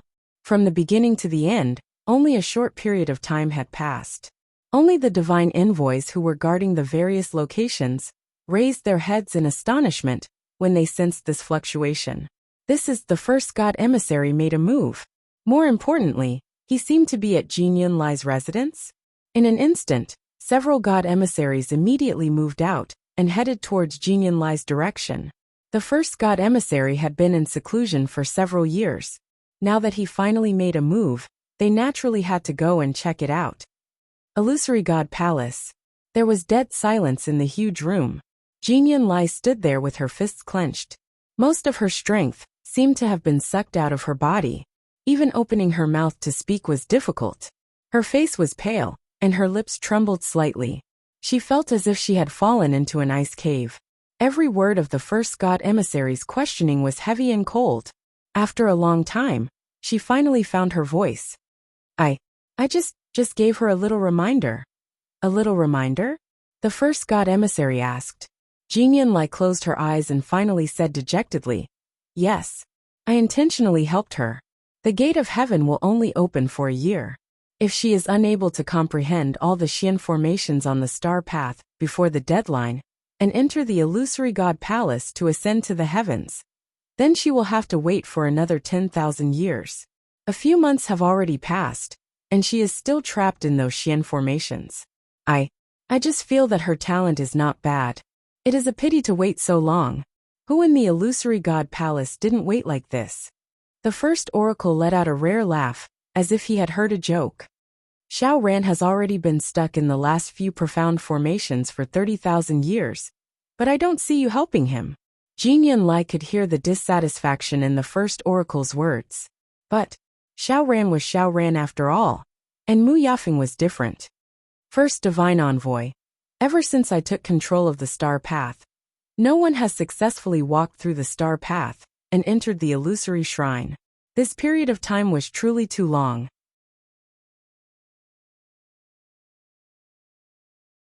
Many mystic cultivators had already lost their confidence, and fewer people were even trying. If this continues, that's because they don't have the qualifications to enter the illusory god palace. Back then, didn't you successfully complete the star path and even become the 7th divine envoy? Jin Yunlai looked troubled. But back then, it was because Jin Yunlai felt a chill in her heart when she sensed a cold gaze on her. She immediately swallowed the rest of her words. After a long while he said, This is Yunlai's fault. Yunlai will accept any punishment given by the first oracle. But there are some things that I have to say. Mu Yafeng is the most talented mystic cultivator in the illusory god palace in the past 10,000 years. If even she can't do it, then there's no need to talk about the others. If I have to choose to help someone ascend to the heavens and become a god, I will still choose her. You also understand the situation of the profound formations on the star path. The further you go, the more difficult it is. If you don't have enough talent and strength, even if someone gives you pointers, it's still useless. I admit that I helped Mu Yafeng, but she was able to succeed because of her own reasons. Besides, strictly speaking, I did give her some pointers, which may not even be as detailed as the annotations on the mythical flame diagram. If Shangguan you can read the mythical flame diagram, why can't Mu Yafeng? In the beginning, he actually didn't have this idea. On one hand, it was because he thought highly of Mu Yafeng, and always felt that these problems weren't difficult for her. On the other hand, he didn't have such plans before. But as time passed, the development of the situation gradually deviated from his expectations. On Mu Yafeng's side, she was unable to crack the profound formation, and was trapped in one place for a long time without any intention of continuing. On the other hand, Chu Luyue continuously advanced with the help of the mythical flame diagram, and successfully stepped into the area of the Grandmaster's profound formation. If this continued, Chu Luyue might really surpass Mu Yafeng. That wasn't the result that Jin Yunlai wanted to see. Because she didn't have a bloodline totem, Jin Yunlai was biased against Chu Luyue from the beginning, and always felt that she would leave the illusory god palace soon. Who knew that not only did she not leave, but she also caused a lot of trouble, and became the focus of the illusory god palace. If she really took the lead, not only would Mu Yafeng be unhappy, but Jin Yunlai would also feel like she was slapped in the face. Even if Chu Luyue couldn't ascend to the heavens and become a god, as long as she performed better than Mu Yafeng, it was inevitable that everyone would talk about her. And Jinyan Lai, who was in charge of the star path, would naturally be implicated. What would happen in the end? Everyone would see that Mu Yafeng, who he had always thought highly of, was actually not that outstanding at all. Instead, it was Chu Luyue, who had been despised and ridiculed from the beginning, who easily crushed her in all aspects. Thinking of this scene, Jinyan Lai felt that it was hard to accept. So when Mu Yafeng came to beg him, he thought about it again and agreed. And her performance did not disappoint him. He thought that everything would go smoothly, but who knew that this matter would alarm the first divine emissary? The first divine emissary listened quietly for a long time before asking, "Are you done?" Jinyan Lai let out a long breath. "I'm done. It seems that you still think that you did nothing wrong." The first divine emissary's voice was faint with a trace of indifference. "Jinyan Lai, I always thought that you were very smart, but now it seems that you are ridiculously stupid. Until now, can't you see that Zhenbao Pavilion took the initiative to give the mythical flame diagram to Sheng Guanyu?" Jinyan Lai was shocked and suddenly looked up. "What? Zhenbao Pavilion giving it to Sheng Guanyu, and you helping Mu Yafeng don't seem to be the same nature, right?"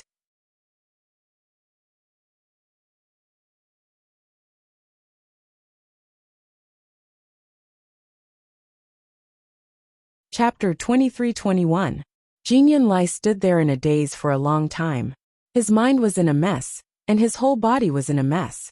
Zhenbao Pavilion took the initiative to give it to her? Didn't this mean that? He suddenly thought of something and sucked in a breath of cold air. A look of horror flashed across his eyes. First Oracle Eye.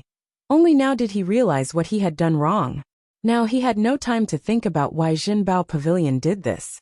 He only knew that this time, if he was not careful, he would lose himself. "I'll go and take back the Xian formation diagrams that I gave to Mu Yafeng." The first oracle suddenly asked, "You gave her the method to break all the Xian formations?" Jinyan Lai swallowed his saliva with difficulty, but his throat was still tight. In the eyes of the first oracle, this reaction naturally meant that he admitted it. "That's right. Since you've made up your mind to help, of course, you have to help until the end." The first oracle's voice was emotionless. This made Jinyan Lai even more flustered.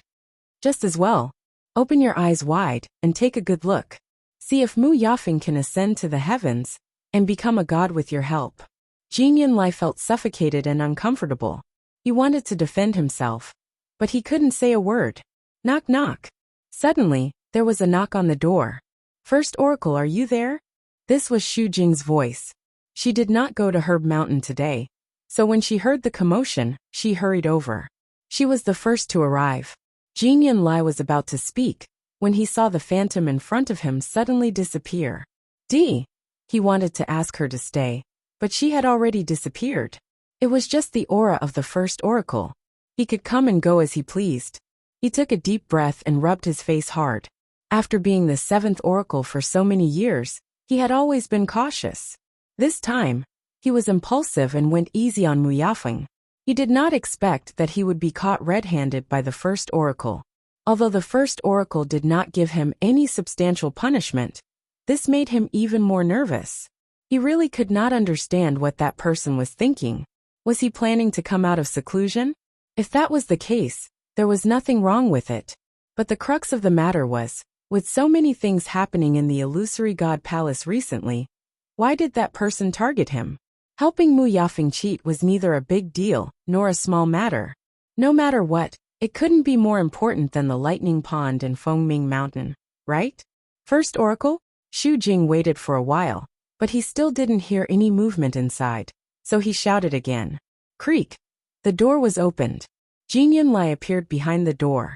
When Xu Jing saw him, he subconsciously looked inside. "The first oracle has already left," Jinyan Lai said coldly. "That person really came?"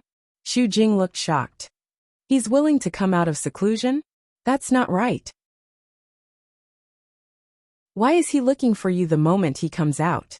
Jinyan Lai didn't want to talk too much with her, so she just said perfunctorily. "The first divine emissary did not come personally. He only sent a wisp of his aura to ask me some questions." Xu Jing's expression softened a little, but he still felt quite surprised. What's the matter that actually alarmed the first oracle? Jin Lai glanced at her. You came here to ask about this? Then you can leave. After saying that, he closed the door again. Bang! Xu Jing didn't expect his actions to be so swift and straightforward.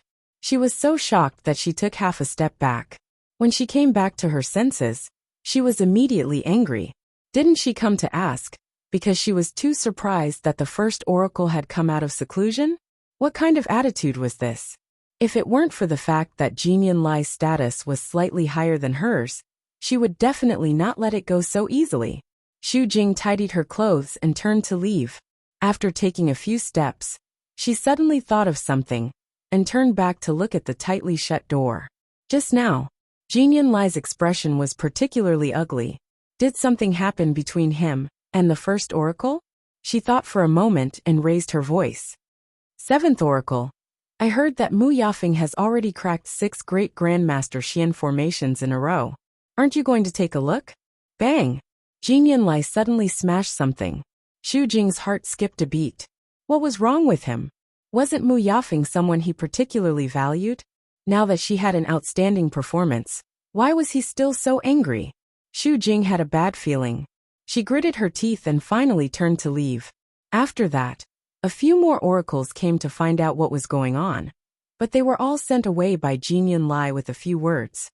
When Chu Luyue and Rong Xiu left the illusory god palace and crossed the blue and black sea, she deliberately slowed down.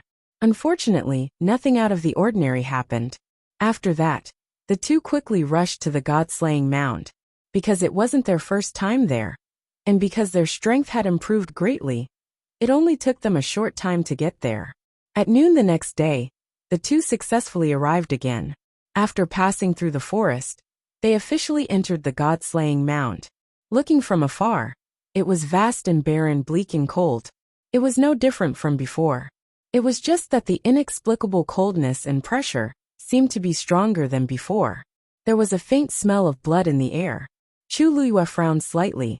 It had been a long time since they had been here, and the god-slaying mound seemed to have some subtle changes. They should already be inside. Rong Xiu looked into the distance and narrowed his eyes. Chu Luyue nodded. Then the two walked forward hand in hand. At this time, deep in the god-slaying mound, Qi Han was holding a long sword and staring at the two in front of him vigilantly. Behind him sat a young man covered in blood. It was Lu Feng. Jiulong laughed. You want to enter here with just the two of you?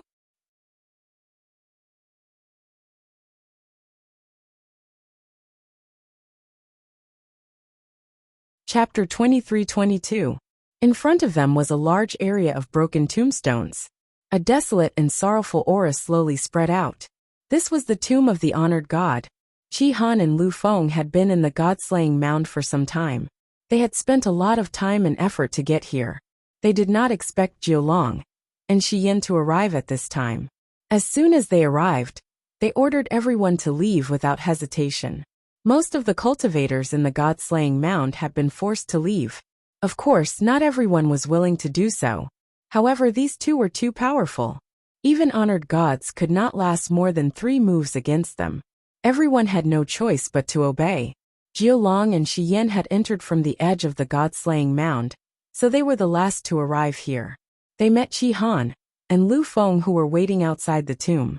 The aura of the tomb of the honored god had changed slightly with the passage of time. To ensure their safety, the two decided to wait here until the aura was at its weakest before going in. When Jiulong and Shi Yin arrived, Qi Han and Lu Feng had already waited here for 3 days. As expected, they were also chased away, but they did not agree. After a short stalemate, Jiulong and Lu Feng attacked. After a few rounds, Lu Feng was injured and defeated. Qi Han held his sword in front of Lu Feng to guard against Jiulong's next move. Of course, Jiulong didn't take his actions seriously at all. They were just 2 exalted gods. What was there to care about? Jiulong looked down at the 2 of them. My patience is limited. I can't be bothered to continue arguing with you. I'll count to 3.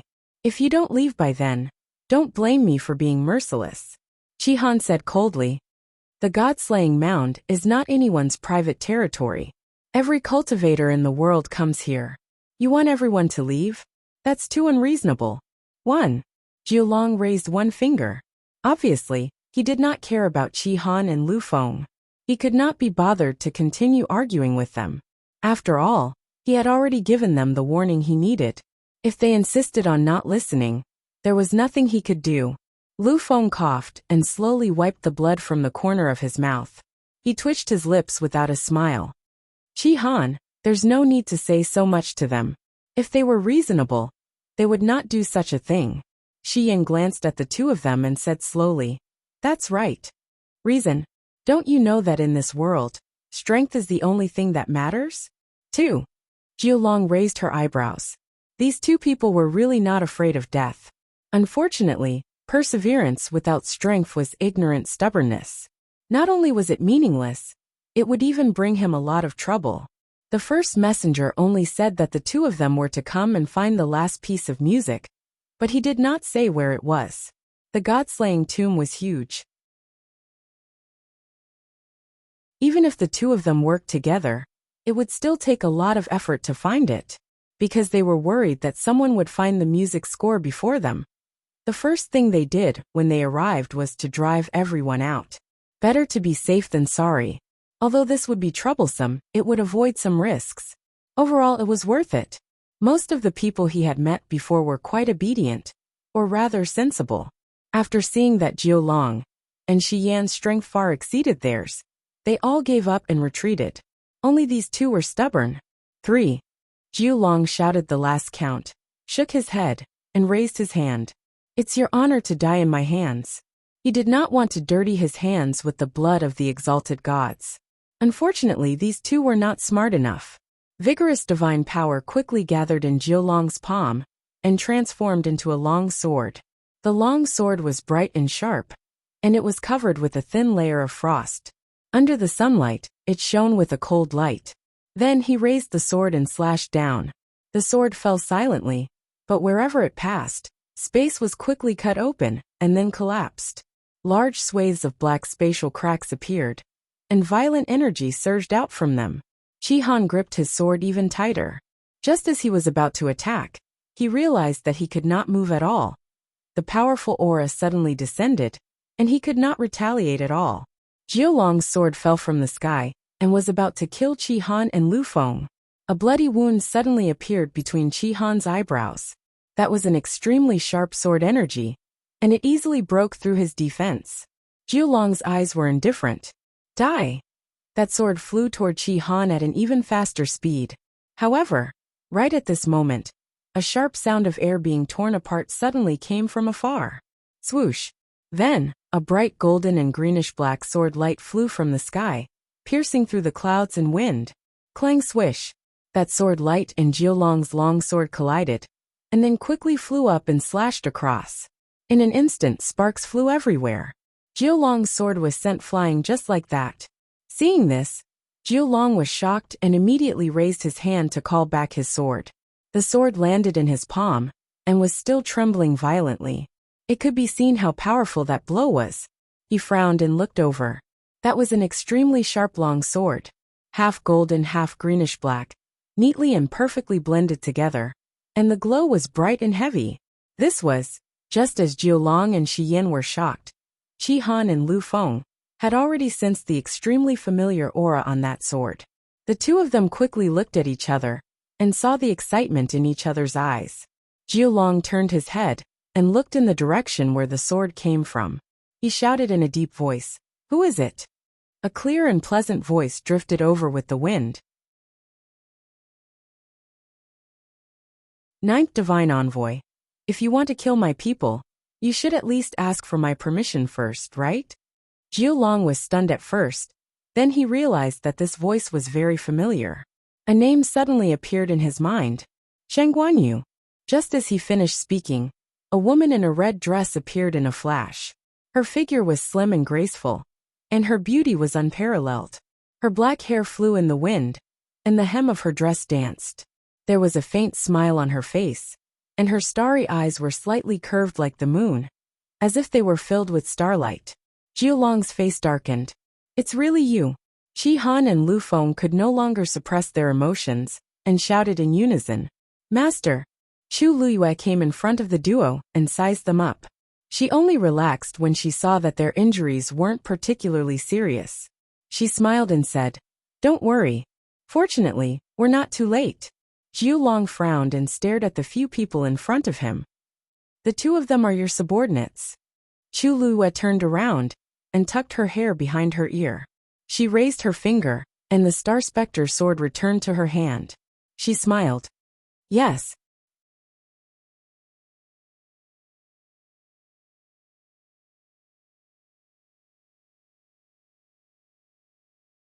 Chapter 23-23. Jiu Long looked at the woman in front of him in shock. He had only used 30% of his strength in that attack, but it wasn't something an ordinary cultivator could withstand. And yet, Chu Luyue had blocked it so easily. He had heard this name a few times recently. After all, she had caused quite a commotion in the Illusion God Palace. But it wasn't until today that Jiu Long realized that her strength was indeed far beyond that of an ordinary god. "You came out of the Heaven Gate?" Jiu Long asked. Chu Luyue smiled and nodded. "It's not the first time I've come out. Ninth Divine Envoy, why are you so surprised?" Jiu Long choked. He just felt that it was too ridiculous. Most of the cultivators in the Illusion God Palace would never step out of the Heaven Gate, let alone come to the world of Divine Ruins. And those who came from the world of Divine Ruins were proud to be able to enter the Illusion God Palace. They didn't want to leave. There were very few people like Chu Luyue, who kept going in and out of the house. Her frequency was even higher than that of the Divine Envoys. Wasn't the seventh Divine Envoy in charge of guarding the Heaven Gate? Why did they let her come out again and again? More importantly, she didn't have a bloodline totem. Wasn't that even more ridiculous? Jiu Long stared at her vigilantly. "What are you doing here?" Even if she left the Illusion God Palace, there were many places she could go. Why did she choose the God-slaying tomb? It was related to the last zither score. So Jiu Long couldn't help but feel suspicious. Chu Luyue blinked. "My two subordinates are here. What's so strange about me coming here?" "But the two Divine Envoys. Why did you suddenly leave the Illusion God Palace and come here and drive everyone else away? What are you doing?" Jiu Long's expression was cold. "That's not something you have the right to ask," Chu Luyue said. "Oh, it seems that the two Divine Envoys don't want to reveal. Then forget it." As she spoke, she raised her head towards Qi Han and Lu Feng behind her. "Let's go." She was about to go to the tombs. "Stop." Jiu Long never thought that Chu Luyue would actually walk in without a second word. He didn't even put them in his eyes. Chu Luyue stopped in his tracks and turned his head to ask, "What's wrong? Is there anything else?" Jiu Long gritted her teeth. "It seems like you've turned a deaf ear to what we've said before?" Chu Luyue asked. "Words? What words?" Jiu Long felt stifled in his chest. Qi Han explained, "Master, they have already chased away all the cultivators here. If you hadn't come in time, I'm afraid we would have already." Chu Luyue raised his eyebrows. "Oh, about that." She was wondering why she hadn't seen anyone along the way. It turned out that Jiu Long and Shi Yan had chased them away. In that case, it was even more obvious what they wanted to do. Chu Luyue tilted his head and looked at Jiu Long and Shi Yan. "That's really unfortunate. I've come this time because I have something important to do, so I won't be able to leave for the time being.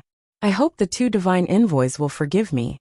Although she said so, her expression and tone were extremely natural. There wasn't the slightest hint of apology in them. Clearly, she wasn't asking for help. She was just informing them of her choice and decision. She was going to stay here.